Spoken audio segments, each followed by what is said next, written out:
ಭೂಮರ್ಜಿತಃ ಸಂಸ್ಮೃತೋऽಧ್ಯಾತಃ ಕೀರ್ತಿತಃ ಕಥಿತಃ ಶ್ರುತಃ ಯೋ ದದಾತ್ಯಮೃತತ್ವಂ ಹಿ ಸಮಾಂ ರಕ್ಷತು ಕೇಶವಃ.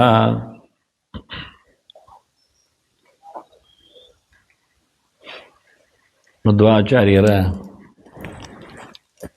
ವಿಶೇಷವಾದ ಒಂದು ಆಚಾರ ಪದ್ಧತಿಯ, ಅದರಲ್ಲಿಯೂ ಪೂಜೆಯ ಚಿಂತನೆಯಲ್ಲಿ ವೈಷ್ಣವ ಕೃತಿಯಾಗಿ, ವೈಷ್ಣವ ಸ್ಮೃತಿಯಾಗಿ ಪುರಾಣಗಳ ಶ್ಲೋಕಗಳ ಒಂದು ಸಂಗ್ರಹದ ಕೈಪಿಡಿ ಕೃಷ್ಣಾಮೃತ ಮಹಾರ್ಣವ.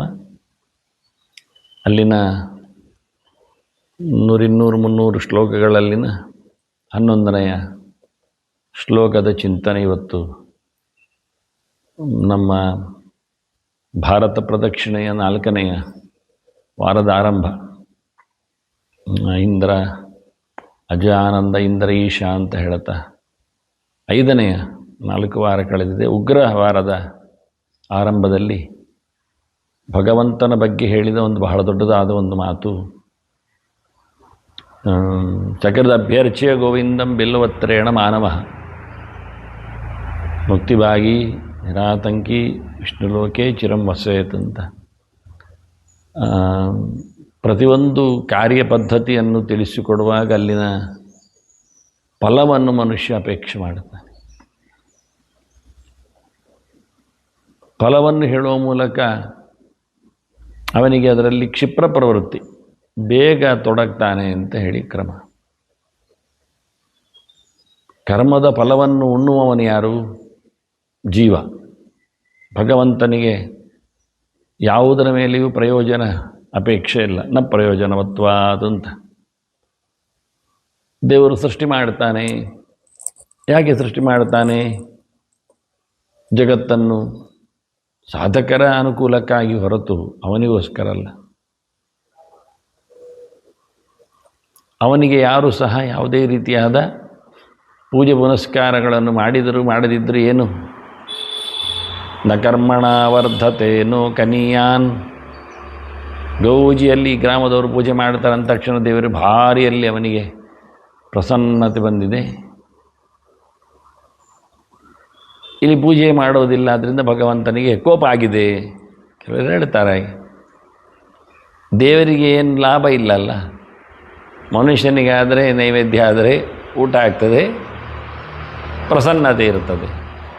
ಅದೇ ಊಟ ಮಾಡದಿದ್ದರೆ ಅವನಿಗೆ ಕೃಶತ ಬರ್ತದೆ, ಅದರಿಂದ ಅವನಿಗೆ ನಿಶಕ್ತಿ ಬರ್ತದೆ, ಇದರಿಂದ ಅವನಿಗೆ ಸಂಕಟ ಆಗ್ತದೆ, ಕೋಪ ಬರ್ತದೆ.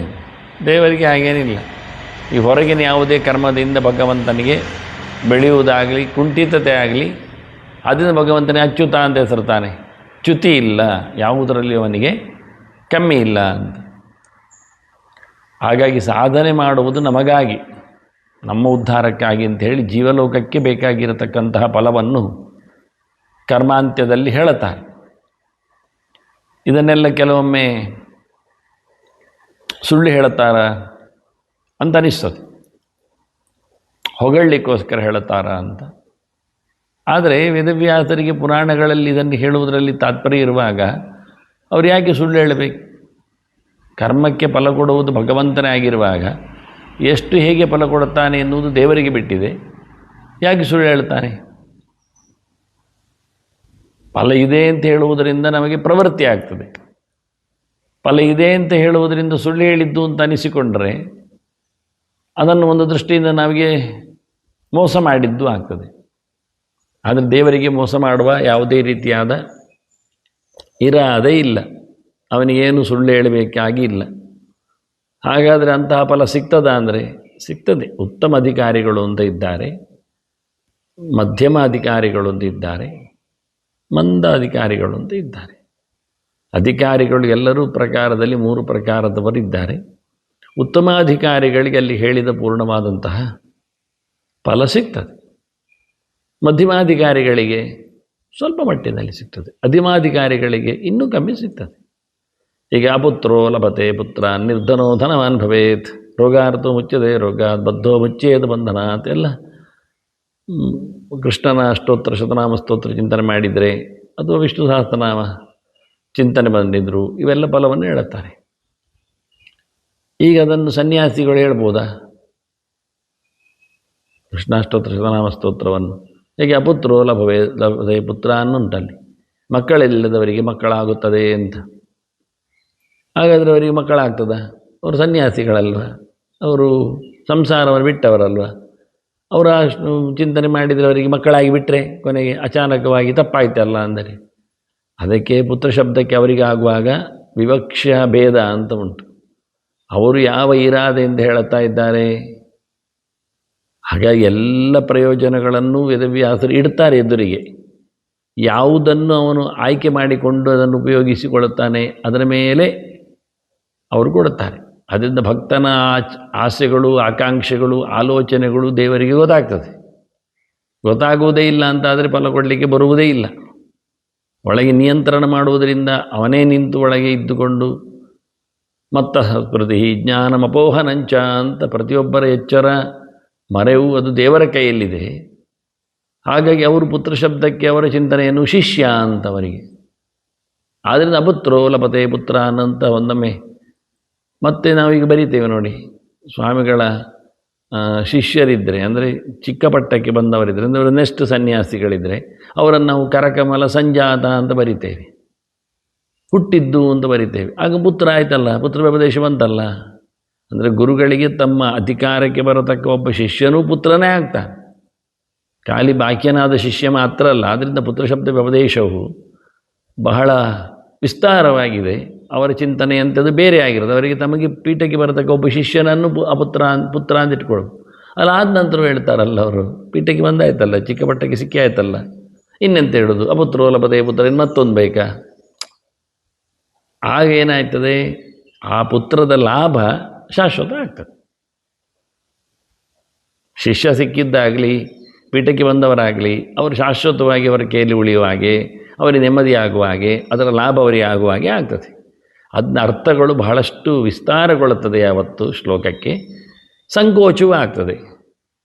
ಮಕ್ಕಳಿದ್ದವನು ಹೇಳೋದಿಲ್ವಾ ಅಪುತ್ರೋ ಲಭತೆ, ಅವನಿಗೆ ಮತ್ತೆ ಮತ್ತೆ ಮಕ್ಕಳಾಗ್ತದ, ಗೃಹಸ್ಥನಾಗಿದ್ದರು, ಅವನಿಗೆ ಅದರ ಆಸೆ ಇಲ್ಲ.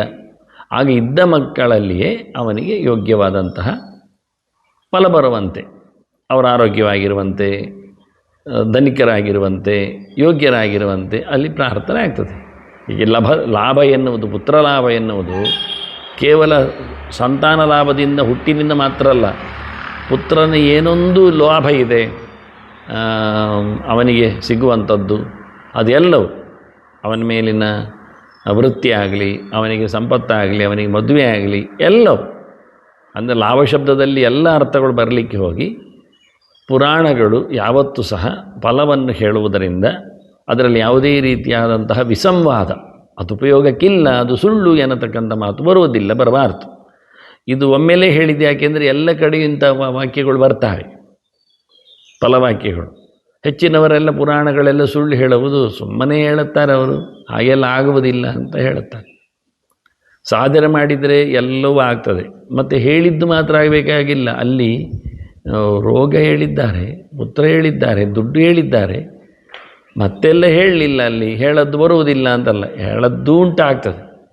ಮೈನ್ ಕೆಲವನ್ನು ನಿರ್ದೇಶ ಮಾಡಿತ್ತು, ಅದು ಉಪಲಕ್ಷಣಯ. ಅದನ್ನಿಟ್ಟುಕೊಂಡು ಅದಕ್ಕೆ ಸಂಬಂಧಪಟ್ಟಂತೆ ಇನ್ನೂ ಅನೇಕ ಅಂಶಗಳನ್ನು ಪ್ರಯೋಜನಗಳಲ್ಲಿ ಸೇರಿಸಲಿಕ್ಕೆ ಬರ್ತದೆ. ಅದರಿಂದ ಕರ್ಮದ ಫಲವನ್ನು ಕೊಡುವ ಸ್ವಾಮಿ. ಮತ್ತು ಜೀವನದುದ್ದಕ್ಕೆ ಕೃಷ್ಣಾಷ್ಟೋತ್ರ ಶತನಾಮ ಸ್ತೋತ್ರ ಹೇಳಿದವನಿಗೆ ಇಲ್ಲವೇ ಆದವರು ಇರ್ಬೋದು. ಆಗೇನದಕ್ಕೆ ಫಲ ಬಂತು? ಅಪುತ್ರೋ ಲಭತೆ ಪುತ್ರ ಉಂಟಲ್ಲ, ಅವನಿಗೆ ಮಗ ಬೇಕಿತ್ತಲ್ಲ, ಮಕ್ಕಳು ಆಗಲಿಲ್ಲಲ್ಲ, ಆ ಉದ್ದೇಶ ಇಟ್ಕೊಂಡಿದ್ದಾರಲ್ಲ, ಸಿಗಲಿಲ್ಲಲ್ಲ ಅಂದರೆ ಅವ್ರಿಗೆ ಈ ಜನ್ಮದಲ್ಲಿ ಯೋಗ್ಯತೆ ಇಲ್ಲ, ಮುಂದಿನ ಜನ್ಮದಲ್ಲಿ ಇವ್ರು ಕೊಡ್ತಾರೆ ಅಂತ. ಅದಕ್ಕೆ ಅಡ್ಡಿ ಬಹಳಷ್ಟು ದೊಡ್ಡದಾಗಿರ್ತದೆ. ಈ ಜನ್ಮದಲ್ಲಿ ಪಡೆಯತಕ್ಕಂಥ ಯೋಗ್ಯತೆ ಅವರಲ್ಲಿಲ್ಲ. ಹಾಗಾಗಿ ಇಲ್ಲ ಅಂಥೇಳಿ ಅರ್ಥ ಮಾಡಬೇಕು ಹೊರತು ಆ ಶ್ಲೋಕಕ್ಕೆ ಅರ್ಥವೇ ಆಗಲಿಲ್ಲ, ಅರ್ಥವೇ ಇಲ್ಲ, ಇಂಥವರಿಗೆ ಸಿಗಲೇ ಇಲ್ಲ, 50% ಹೌದು ಮತ್ತು 50% ಅದು ಸುಳ್ಳು, ಹಾಗೆಲ್ಲ ಅಲ್ಲ. ಅವರಿಗೆ ಪುತ್ರನ ಬಗಲಿಗೆ ಆಫೀಸ್ನಲ್ಲಿ ಬೇಕಾದಷ್ಟು ಅವರಿಗೆ ವರ್ಕರ್ಸ್ ಇರ್ಬೋದು, ಸರ್ವೆಂಟ್ಸ್ ಇರ್ಬೋದು, ಅದು ಪುತ್ರನ ಹಾಗೆ. ಆಗ ಅವರೇ ಹೇಳ್ತಾರೆ ಕೆಲವೊಮ್ಮೆ, ನಮಗೆ ಮಕ್ಕಳಿಲ್ಲ ಆದರೂ ನಮ್ಮ ಸೆಕ್ರೆಟರಿಗಳೆಲ್ಲ ಭಾರಿ ಜೋರಿದ್ದಾರೆ, ಒಳ್ಳೆ ಕೆಲಸ, ಅದು ಹೇಳ್ತಾರೆ ಅವರೇ. ಹಾಗಾದರೆ ಆಯ್ತಲ್ಲ. ಅಂದ ಪುತ್ರ ಸ್ಥಾನರಾದವರು ಅಂತ ಅರ್ಥ ಬರ್ತದೆ. ಹೀಗೆ ತುಂಬ ಫ್ಲೆಕ್ಸಿಬಲ್ ಆಗಿ ಅರ್ಥವನ್ನು ಮಾಡಲಿಕ್ಕೆ ಇರುವುದರಿಂದ ನಾನು ಫ್ಲೆಕ್ಸಿಬಲ್ ಹೇಳುವಾಗ ಒಂದು ಹೇಳಬೇಕಾಯಿತು. ಅಂದರೆ ಧರ್ಮ, ನಿನ್ನೆ ಪ್ರಶ್ನೆ ಬಂತಲ್ಲ, ಧರ್ಮಕ್ಕೂ ತತ್ವಕ್ಕೂ ಏನು ಡಿಫರೆನ್ಸ್ ಇದೆ ಅಂತ ಸ್ವಲ್ಪ ವಿಷಯದಲ್ಲಿ. ಗಂಗಾ ಸ್ನಾನ ಮಾಡಲಿಕ್ಕೆ ಉಂಟು, ಅದರಿಂದ ಅವನು ಪವಿತ್ರನಾಗ್ತಾನೆ, ಪಾಪಮುಕ್ತನಾಗ್ತಾನೆ. ಸರಿ, ಹೊರಡುವ ಕಾಶಿಗೆ, ಅಥವಾ ಎಲ್ಲಿ ಗಂಗೆ ಇದ್ದಾಳೆ ಬದರಿಗೆ ಹೋಗುವ, ಸ್ನಾನ ಮಾಡಿ ಬರುವ. ಪಾಪ ಮುಕ್ತಿ ಆಯಿತು.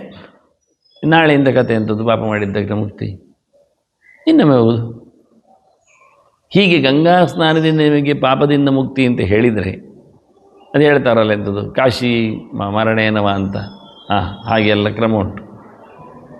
ಹಾಗಾದರೆ ಒಂದೊಮ್ಮೆ ಕೆಲಸ ಮಾಡ್ತಾರೆ, ಕೆಲವರು ಹೇಳ್ತಾರೆ ಹಾಗಾದರೆ ಪೂರ ಮುಗಿಲಿ, ಜೀವನದ ಕೊನೆಯಲ್ಲಿ ಒಂದು ಗಂಗೆಯ ಸ್ನಾನ ಮಾಡುವ, ಸರ್ವಾಪ ಮುಕ್ತಿ ಆಯ್ತಲ್ಲ, ಎಲ್ಲರೂ ಹಾಗೆ ಮಾಡಿಕೊಳ್ಳುವ. ಗಂಗಾ ಸ್ನಾನೇನವ ಮುಕ್ತಿ, ಪ್ರಯಾಗ ಮರಣೇನವ ಅಂತೆಲ್ಲ ಮಾತುಗಳೆಲ್ಲ ಉಂಟು. ಈಗ ಗಂಗೆಯ ಸ್ನಾನದಿಂದ ಪಾಪಮುಕ್ತಿ ಎನ್ನುವುದು ಸತ್ಯ. ಆದರೆ ಗಂಗೆ ಯಾರು, ಎಲ್ಲಿ ಸ್ನಾನ, ಹೇಗೆ ಸ್ನಾನ? ನಮ್ಮಲ್ಲಿ ಎಷ್ಟು ಗಮ್ಮತ್ತು ಕೇಳಿದರೆ, ಗಂಗೆ ಎನ್ನುವುದು ಖಾಲಿ ಪ್ರಯಾಗದ್ದೋ ಕಾಶಿಯಲ್ಲಿದ್ದದ್ದೋ ಬದರಿಯಲ್ಲಿದ್ದದ್ದೋ ನೀರು ಅಲ್ಲ. ಆ ನೀರು ಹೌದು, ಅವಳೇ ಗಂಗೆ ಅಲ್ಲ. ನಾವು ಎಲ್ಲಿ ಕರೆದಲ್ಲಿ ಬರುವವಳು ಗಂಗೆ, ಗಂಗಾದೇವಿ, ಆಶಕ್ತಿ. ಹಾಗಾಗಿ ನಾವು ಸ್ನಾನ ಮಾಡುವ ಎಲ್ಲ ಕಡೆಯಲ್ಲಿ ಸರ್ ಗಂಗೆ ಗಂಗೆ ಗಂಗೆ ಅಂತೇಳಿ ಮುಳುಗ್ತೇವೆ. ಸರಿ ತಾನೆ? ಗಂಗೆ ಚಮನೆ ಚೈವ ಗೋದಾವರಿ ಸರಸ್ವತಿ ಅಂತ ಹೇಳಿಕೊಂಡು ನಮ್ಮ ಕಲಶಕ್ಕೆ ಕರಿತೇವೆ. ಇದು ಫ್ಲೆಕ್ಸಿಬಲ್ ಆಯಿತು ಧರ್ಮ. ತತ್ವಚಿಂತನೆ ಅಷ್ಟು ಜೋರಾಯಿತು. ನೀವು ಎಲ್ಲಿ ಗಂಗೆಯ ಕಲಶಸ್ಯ ಮಧ್ಯೆ ಗಂಗಾ ಮಮಾಹಯಾಮಿ ಹೇಳಿದಾಗ ಅಲ್ಲಿ ಗಂಗಾದೇವಿಯ ಸನ್ನಿಧಾನ ಬರ್ತದೆ. ವರುಣನ ಪೂಜೆ ಮಾಡ್ತೀರಿ, ಸಮರ್ಪಣೆ ಮಾಡ್ತೀರಿ. ಹಾಗೇನಾಯಿತು? ತತ್ವ ಏನಾಯಿತು ಕೇಳಿದರೆ, ಕೇವಲ ಕಾಶಿಯಲ್ಲಿರತಕ್ಕದ್ದು ಗಂಗೆ ಮಾತ್ರ ಅಲ್ಲ, ನೀವು ಎಲ್ಲಿ ಬೇಕಾದರಲ್ಲಿ ಗಂಗೆಯನ್ನು ಕರೀಲಿಕ್ಕೆ ಆಗ್ತದೆ. ಮಧ್ವಾಚಾರ್ಯ ಇತಿಹಾಸದಲ್ಲಿ ನಡೆದಿತ್ತಲ್ಲ ಅವರ ಗುರುಗಳಿಗೆ, ಅವರು ಹೊರಟಾಗ ಇಲ್ಲಿ ಮಧ್ವ ಸರೋವರಕ್ಕೆ ಗಂಗೆ ಬರ್ತಾಳೆ ಹೇಳಿದ್ದಕ್ಕೆ ಬಂದ್ಲಲ್ಲ. 12 ವರ್ಷಕ್ಕೆ ಬರ್ತಾ ಇದ್ದದ್ದು ನೋಡಿ ಮತ್ತು ವಿವಿಧ ಪ್ರಿಯರಾಗುವ ಅವರ ಕಾಲದಲ್ಲಿ ಕೃಷ್ಣ ಮಠದಲ್ಲಿ ಸರೋವರದಲ್ಲಿ ಗಂಗಾದೇವಿಯ ಪ್ರತಿಮೆಯನ್ನು ಅವರು ಇಟ್ಟರಲ್ಲ. ಅದರಂತೆ ಎಲ್ಲೂರಿನಲ್ಲಿ ಅದೇ ರೀತಿಯಾಗಿ ಗಂಗೆಯ ಸನ್ನಿಧಾನ ಬಂದದ್ದು ನೋಡಿ ಅಲ್ಲಿಟ್ಟಿದ್ದಾರೆ. ಹಾಗಾಗಿ ಬರ್ತಾಳೆ, ಅಲ್ಲಿ ಭೌತವಾಗಿಯೇ ಕಂಡಿದ್ದಾಳೆ. ಭೌತ ಅಂದರೆ ಬಿಳಿ ನೀರೇ. ನಮ್ಮ ಅಪ್ಪನೇ ಹೇಳಿದರು, ನಾನು ನೋಡಿದ್ದೇನೆ ಅವರ ಕಾಲದಲ್ಲಿ ಒಮ್ಮೆ ಬಂದದ್ದು. 1 ಅಡಿ ನೀರು ಮೇಲೆ ಸರೋವರದಲ್ಲಿ ಬಂದಿದೆ, ಬಿಳಿಯಾಗಿತ್ತು ನೀರು ಅಂತ, ಚೇಂಜ್ ಆಗಿದೆ ಅಂತ. ಅದೇ ಜಾಗದಲ್ಲಿ ಬಂದಿತ್ತು, ಅದಕ್ಕೋಸ್ಕರ ಅಲ್ಲಿ ಪ್ರತಿಮೆಯನ್ನು ಅಧಿಕೃತವಾಗಿ ಇಟ್ಟತ್ತು ಸರೋವರದಲ್ಲಿ.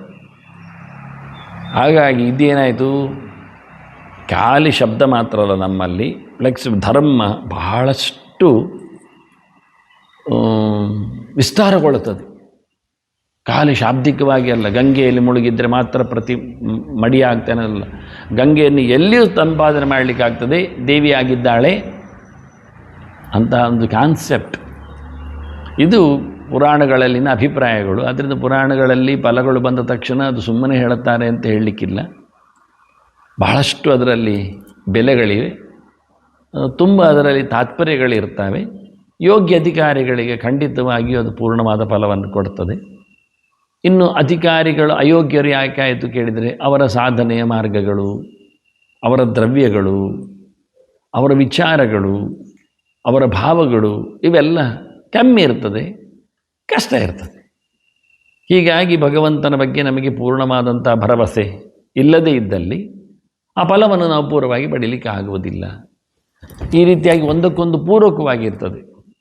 ದೇವರ ಪೂಜೆ ಅಂದ ತಕ್ಷಣ ನಾವು ಇವತ್ತು ಲಿಂಕ್ ಕೊಟ್ಟ ಹಾಗೆ ನೋಡಿಕೊಂಡ ಹಾಗೆ ಕೇಳಬಹುದು, ದೇವರು ಮಡಿಯಲ್ಲಲ್ಲ, ದೇವರಿಗೆ ಅಂತ ಮಡಿ ಬೇಕಾಗಿಲ್ಲಲ್ಲ, ನಮಗೆ ಮಡಿ ಆಗುವುದಲ್ವ. ಆದ್ದರಿಂದ ನಾವು ಮೀಯದೆ ಮಾಡಿದರೆ ಏನಾಗ್ತದೆ? ಪ್ರಶ್ನೆ ಕೇಳಿ. ನಾವು ಪವಿತ್ರವೇ ಹೇಳಿಕೊಳ್ಳುತ್ತೇವೆ, ಹಾಗೆ ಮಿಂದದ್ದು ಅಂತ ಮಾಡಿಕೊಳ್ಳುತ್ತೇವೆ. ನೀವು ಹೇಳಿದ್ದಲ್ಲ, ಗಂಗೆ ಅಂತ ಕರದಲ್ಲಿ ಬರ್ತಾಳೆ, ಪ್ರೋಕ್ಷಣೆ ಮಾಡಿಕೊಳ್ಳುವ. ಆಗ್ತದೆ. ಯಾರಿಗೆ ಆಗ್ತದೆ? ಅಶಕ್ತನಿಗೆ ಆಗ್ತದೆ.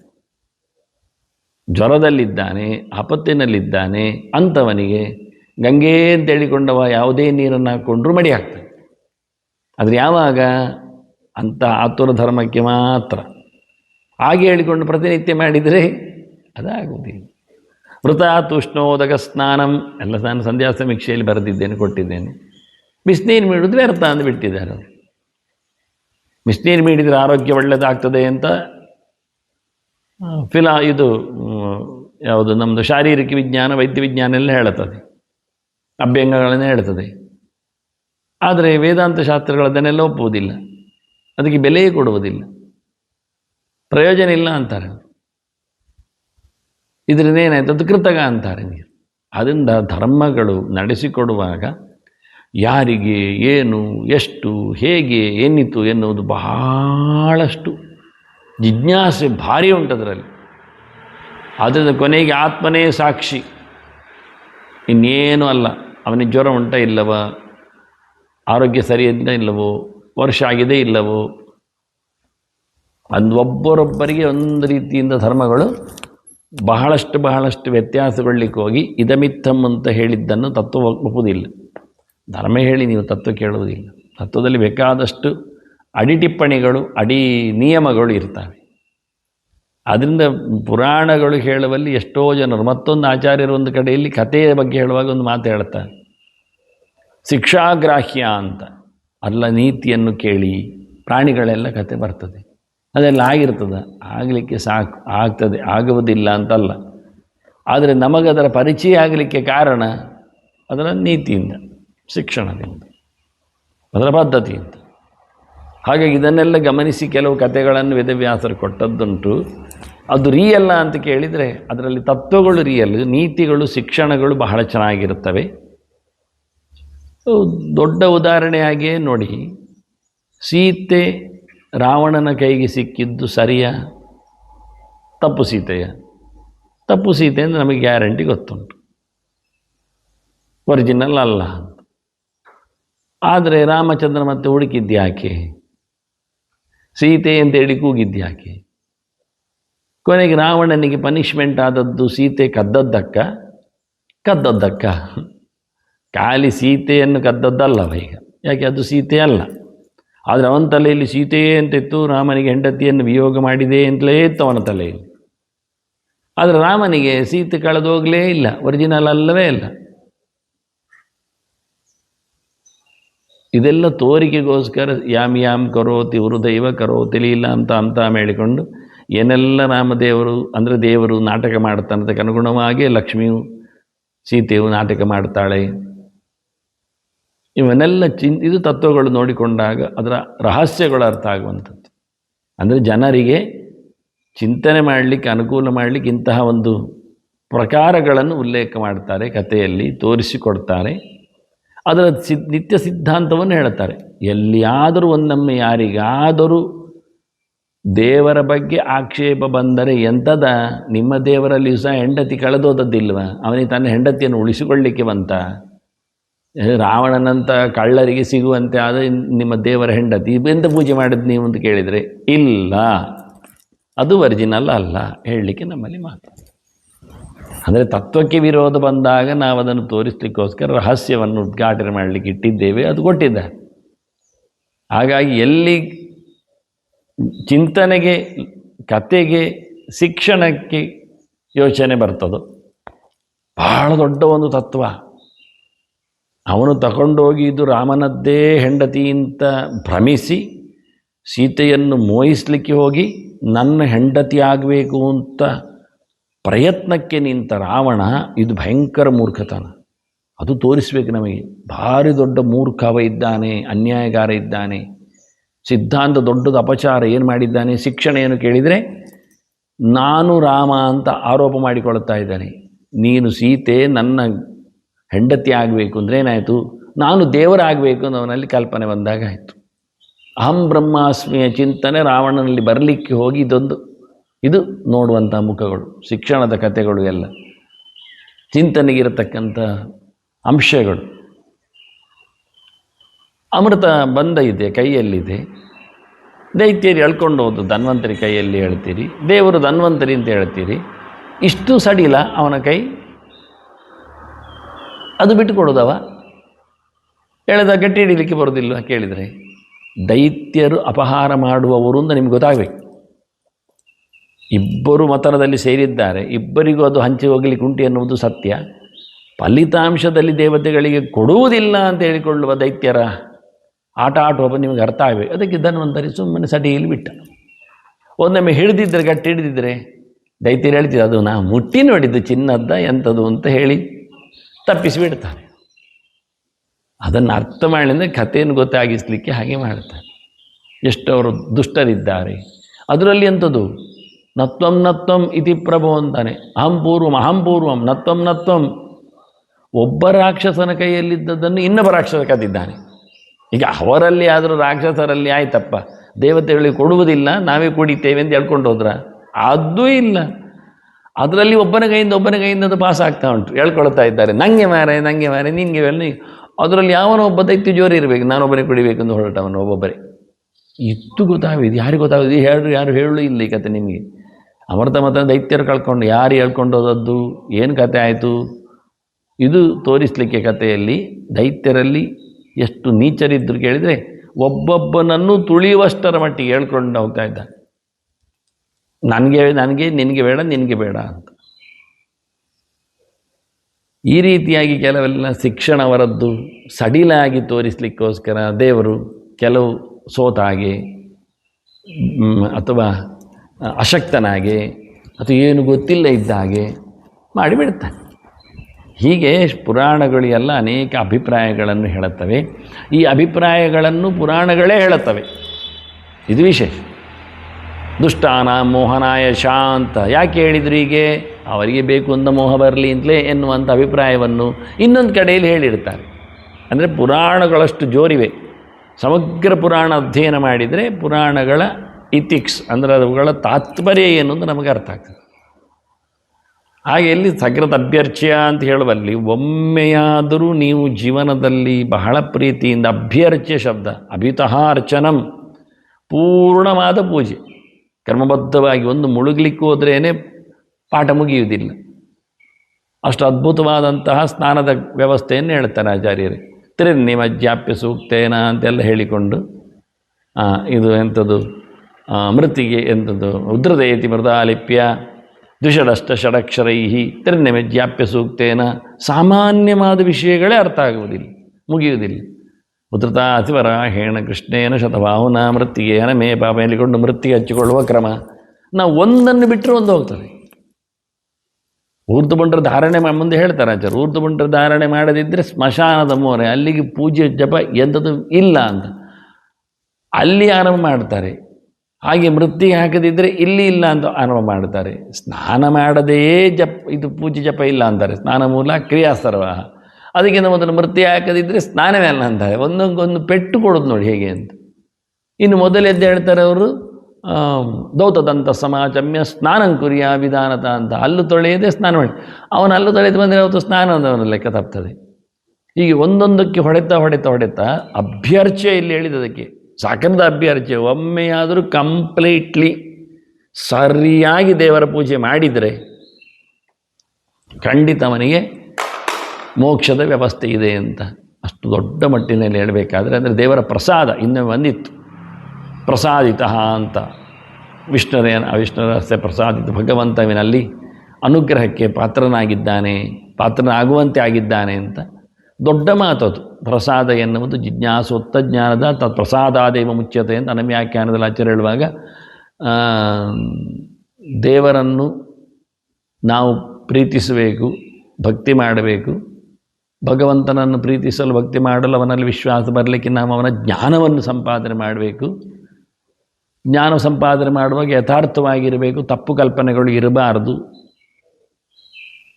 ತಪ್ಪು ಕಲ್ಪನೆಗಳು ಮಾತ್ರ ಅಲ್ಲ, ಸಂಶಯಕ್ಕೂ ಎಡೆ ಇರಬಾರ್ದು. ಹಾಗೆಂದ ಜ್ಞಾನ ಬಂದಾಗ ಭಗವಂತನಲ್ಲಿ ನಿಮಗೆ ವಿಶೇಷವಾದ ಆಸಕ್ತಿ ಮೂಡುತ್ತದೆ. ಉಳಿದ ಕಡೆಯಲ್ಲಿ ವೈರಾಗ್ಯವು ಬಂದು ಬಿಡುತ್ತದೆ. ಹೀಗೆ ಭಗವಂತ ನಿಮಗೆ ಅನುಗ್ರಹ ಮಾಡ್ತಾನೆ ಅಂತ. ಒಂದೊಮ್ಮೆ ಜ್ಞಾನದಿಂದಲೇ ಮೋಕ್ಷ ಆದರೆ ಜ್ಞಾನೇನೈವ ಪರಂಪದಂ ಅಂತ ಜ್ಞಾತ್ವಾ ಮಾಂ ಶಾಂತಿಮಭ್ಯತೆಯಲ್ಲಿ ಹೇಳಿದ್ರಿಂದ ದೇವರು ಗೊತ್ತಾಯಿತು, ವಿಷಯ ಅರ್ಥ ಆಯಿತು, ಯಾರು ಎಂಥದ್ದೊಂದು ಗೊತ್ತಾಯಿತು. ಅವನ ಅವತಾರಗಳೆಲ್ಲ ಕೇಳಿದ್ದೆವು, ಮುಗೀತಲ್ಲ, ಮೋಕ್ಷ ಆಯ್ತಲ್ಲ. ಆಗಲಿ, ನಿನಗೆ ಅರಿವು ಬಂದ ನಂತರ ನಿನಗೆ ದೇವರ ಮೇಲೆ ಅನ್ಯಾದೃಶವಾದ ಪ್ರೀತಿ ಬರ್ತದೆ. ಅನನ್ಯಾ ಚಿಂತೆಯಂತೋ ಮಾಂ. ಆಗ ಉಳಿದ ಕಡೆಯಲ್ಲಿ ಎಲ್ಲ ಬೇಡವೇ ಬೇಡ ಅಂತ ಹೇಳಿಕೊಂಡಂತಕ್ಕಂಥ ಗಟ್ಟಿಯಾದ ವೈರಾಗ್ಯ ಮೂಡ್ತದೆ. ಆ ಬಳಿಕ ನಿನಗೆ ಭಗವಂತ ನಿನಗೆ ಅನುಗ್ರಹ ಮಾಡ್ತಾನೆ ಇಷ್ಟರ ಪ್ರೀತಿಯಿಂದ. ಅವನ ಅನುಗ್ರಹದಿಂದ ನಿನಗೆ ಬಿಡುಗಡೆ. ಪ್ರಸಾದ ಬೇಕೇ, ಅನುಗ್ರಹ ಅಂದರೆ ಪ್ರಸಾದ. ದೇವರ ಪ್ರಸಾದ ಇಲ್ಲದೆ ತಿಳಿದಿದ್ದಾನೆ ಎಲ್ಲ ಜ್ಞಾನಿಗಳೇ ಎಲ್ಲ ಮೋಕ್ಷದ ಜ್ಞಾನಿಗಳ ಮೇಲೆ ಭಗವಂತನಿಗೆ ಏನಮ್ಮೋಚ್ಯಾಮಿ ಎನ್ನತಕ್ಕಂಥ ಅಭಿಪ್ರಾಯ ಬರಬೇಕು. ಅನ್ನ ಪ್ರಸಾದ ಆಗದಿದ್ದರೆ, ಅದಕ್ಕೆ ದೃಷ್ಟಾಂತ ಹೇಳುವುದು ಜೈಲಿನಲ್ಲಿ ಇರುವ ಕೈದಿ ಹಾಗೆ. ರಾಜರ ಕಾಲದ ಲೆಕ್ಕ. ರಾಜ ಒಬ್ಬ ಯುದ್ಧದಲ್ಲಿ ಬಂದಾಗ ಪರಸೈನಿಕರನ್ನು ಎಳೆದು ತಂದಿದ್ದಾನೆ, ತಂದು ಕಾರಾಗೃಹದಲ್ಲಿ ಹಾಕ್ತಾನೆ, ಮತ್ತು ಯಾವತ್ತೂ ಬಿಡುಗಡೆ ಮಾಡುತ್ತಾನೆ. ಈಗ ರಾಜನಿಗೆ ಅವನ ಮೇಲೆ ಅನುಗ್ರಹ ಮಾಡುವ ಬುದ್ಧಿ ಇಲ್ಲ ಅಂತಾದರೆ ಬಿಡುಗಡೆ ಮಾಡ್ತಾನೆ ಇಲ್ಲ. ನಾಳೆ ಅವನೊಂದೊಮ್ಮೆ ಇವನಿಗೆ ವಿರೋಧವಾಗಿ ನಿಂತರೆ ಇಲ್ಲ. ಅಂದರೆ ರಾಜನ ಬಗ್ಗೆ ಅವನಿಗೆ ಗೌರವ ಮೂಡಿದರೆ, ಪ್ರೀತಿ ಮೂಡಿದರೆ, ಪ್ರೀತಿ ಮೂಡಿದರೂ ರಾಜ ಬಾಗಿಲು ತೆಗೆಯುವುದಿಲ್ಲ ಕಾರಾಗೃಹದ್ದು, ಅವನ ಇಷ್ಟ. ಅವನವನ ಮೇಲೆ ಅನುಗ್ರಹ ಮಾಡೋದಾದರೆ ಬಿಡುಗಡೆ ಆಗ್ತದೆ. ಹಾಗೆ ಒಮ್ಮೆ ಸುಮ್ಮನೆ ವಿಷಯಗಳಿರಲಿ ಅಂತ ಬುಕ್ಕುಂಡ ಎನ್ನುವ ಒಬ್ಬ ವ್ಯಕ್ತಿ, ಅವನು ಏನೋ ತಪ್ಪು ಮಾಡಿದ್ದಾನೆ, ರಾಜನ ದ್ರೋಹ ಅಂತ ಅವನನ್ನು ಹಿಡ್ಕೊಂಡು ಹೋಗಿದ್ದಾರೆ ರಾಜನೇದು. ಒಬ್ಬ ಒಳ್ಳೆ ಕವಿ, ಒಂದು ಇತಿಹಾಸ ಅಷ್ಟೆ. ರಾಜವನಿಗೆ ಪನಿಷ್ಮೆಂಟ್ ಕೊಡುತ್ತಾನೆ, ತಲೆ ತೆಗೆಯುವುದು ಅವನದ್ದು, ತಲೆದಂಡ. ಆಗ ಅವನು ಹೇಳುತ್ತಾನೆ, ಸರಿ ಆಗಲಿ, ಮತ್ತು ನೀನು ತಯಾರಾಗಲಿಕ್ಕೆ ಉಂಟು ಎಂಥದಕ್ಕೆ ಅಂದ. ನೋಡು ವಿಷಯ ನೋಡು, ಈಗ ನಮ್ಮ ಯಮದೇವ ಇದ್ದಾನಲ್ಲ, ಅವ ಈಗ ಭಕಾರದ ಯಾದಿಯಲ್ಲಿದ್ದಾನೆ, ಭಾಗುಣಿತದಲ್ಲಿದ್ದಾನೆ. ಹೇಗೆ ಕೇಳಿದರೆ ಭಟ್ಟೇರ್ನಷ್ಟ, ಭಾರವಿಷ್ಟಾಭಿನಷ್ಟ, ಭಿಕ್ಷುರ್ನಷ್ಟ, ಭೀಮಸೇನೋಭಿನಷ್ಟ, ಬುಕ್ಕುಂಡೋಹಂ ಭೂಪತಿಸ್ತ್ವಮಿಹಿ ರಾಜನ್ ಭಾಭಾವಲ್ಯಾಂ ಅಂತಃ ಸನ್ನಿವಿಷ್ಟ ಹೇಳುದು. ಇಲ್ಲಿ ನಿರಾತಂಕಿ ಅಂತ ಆತಂಕ ಶಬ್ದಕ್ಕೊಂದು ನಾನು ಪ್ರಯೋಗ ತೋರಿಸಿತ್ತು. ಅಂತಃ ಸನ್ನಿವಿಷ್ಟ. ಭಟ್ಟಿ ಎನ್ನುವ ಒಬ್ಬ ಭಯಂಕರ ಒಳ್ಳೆ ಕವಿ, ಭಟ್ಟಿಕಾವ್ಯ ಅಂತ ಅವ ಸತ್ತಿದ್ದಾನೆ. ಅವ್ರು ಹೇಳೋದು ಭಾರವಿಷ್ಟಾಭಿನಷ್ಟ, ಕಿರಾತಾರ್ಜುನಿ ಮಾಡಿದ ಭಾರವಿ ಅವನು ಇಲ್ಲ. ಭಿಕ್ಷು ಒಬ್ಬ ಇದ್ದ, ಸುಮಾರು ಜನ ಭಿಕ್ಷುಗಳದ್ದು ಕವಿಗಳಿವೆ, ಕಾವ್ಯಗಳಿವೆ. ಭಿಕ್ಷು ಸತ್ತಿದ್ದಾನೆ. ಭೀಮಸೇನ ಅಭಿನಷ್ಟ, ಭಾರಿ ದೊಡ್ಡ ಜನ, ಭೀಮಸೇನ ಫೇಮಸ್, ಅವನು ಹೋಗಿದ್ದಾನೆ. ಆನಂತರ ನನ್ನ ಹೆಸರು ಬುಕ್ಕುಂಡ ಅಂತ. ಈಗ ನಾನಿದ್ದೇನೆ, ಈಗ ನಾನು ಸಾಯ್ತೇನೆ, ನೀನು ನನಗೆ ತಲೆದಂಡ ಹಾಕಿದ್ದು. ನಾನು ಸತ್ತ ಬಳಿಕ ಭೂ ಬಾ ಭಾ ಬಿ ಬಿ ಆಯಿತು, ಈಗ ಭೂ ಆಯಿತು, ಮತ್ತು ಭೂ ಅಂದರೆ ನೀನೇ ಭೂಪತಿ, ನೆಲದೊಡೆಯ ರಾಜ. ಹೀಗೆ ಬಾಭಾವಲ್ಯಾಂ ಅಂತಕಃ. ಯಮ ಈಗ ಇದ್ದಕ್ಕೆ ಗನ್ ಹಿಡಿದಿದ್ದಾನೆ, ಬಾಭಾ ಬಿ ಭೀ ಭೂ ಭೂ ಯಾರಿದ್ದಾರೆ ಅಂತ. ಈಗ ಆ ಸಾಲಿನಲ್ಲಿ ಭೂ ನಾನು ಸಾಯ್ತೇನೆ, ನೆಕ್ಸ್ಟ್ ಭೂ ಸಾಯಲಿಕ್ಕೆ ನೀನು ರೆಡಿಯಾಗ. ರಾಜ ಹೇಳ್ತಾನೆ, ನಿನಗೆ ಬಿಡುಗಡೆ, ಯಾಕೆಂದರೆ ನೀನು ಸಾತ್ರೆ ನಾನು ಸಾಯ್ತೇನೆ, ನೀನು ಸಾಯದೇ ಇದ್ದರೆ ನನಗೆ ನೆಕ್ಸ್ಟ್ ಸಾಯಲಿಕ್ಕೆ ಉಂಟು ಅಂತ. ನೀನಷ್ಟು ಮೂರ್ಖ ಅಲ್ಲ. ಇವನ ಕಾವ್ಯಕ್ಕೆ ಮೆಚ್ಚಿ ಖುಷಿ ಆಯ್ತು, ಆಗ್ಬೋದು, ಒಳ್ಳೆಯದು ಅಂತ ಹೇಳಿ. ಹಾಗೆ ಬಹಳ ಚಂದವಾಗಿ ಪದ್ಧತಿಗಳು ಸನ್ನಿವೇಶಕ್ಕೆ ಅನುಗುಣವಾಗಿ ನಡೆದು ಹೋಗ್ತದೆ. ಅದರಂತೆ ನಾವು ಕ್ರಿಯೆಯನ್ನು ಮಾಡಿದಾಗ ಅದರಲ್ಲಿ ಬರತಕ್ಕಂಥ ಫಲವನ್ನು ಮುಂದೆ ಹಾಕಲಿಕ್ಕೆ ಬರ್ತದೆ, ದೇವರ ದಯೆಯಿಂದ ಹಿಂದೆ ಹಾಕಲಿಕ್ಕೆ ಬರ್ತದೆ. ಒಟ್ಟಾರೆ ರಾಜನ ಪ್ರಸಾದ ಆದರೆ ಎಂತಹ ವಿಷಮ ಪರಿಸ್ಥಿತಿಯಲ್ಲಿಯೂ ಅವನಿಗೆ ಬಿಡುಗಡೆ ಸಿಗ್ತದೆ. ಹಾಗೆ ದೇವರ ಪ್ರಸಾದ ಇದ್ದರೆ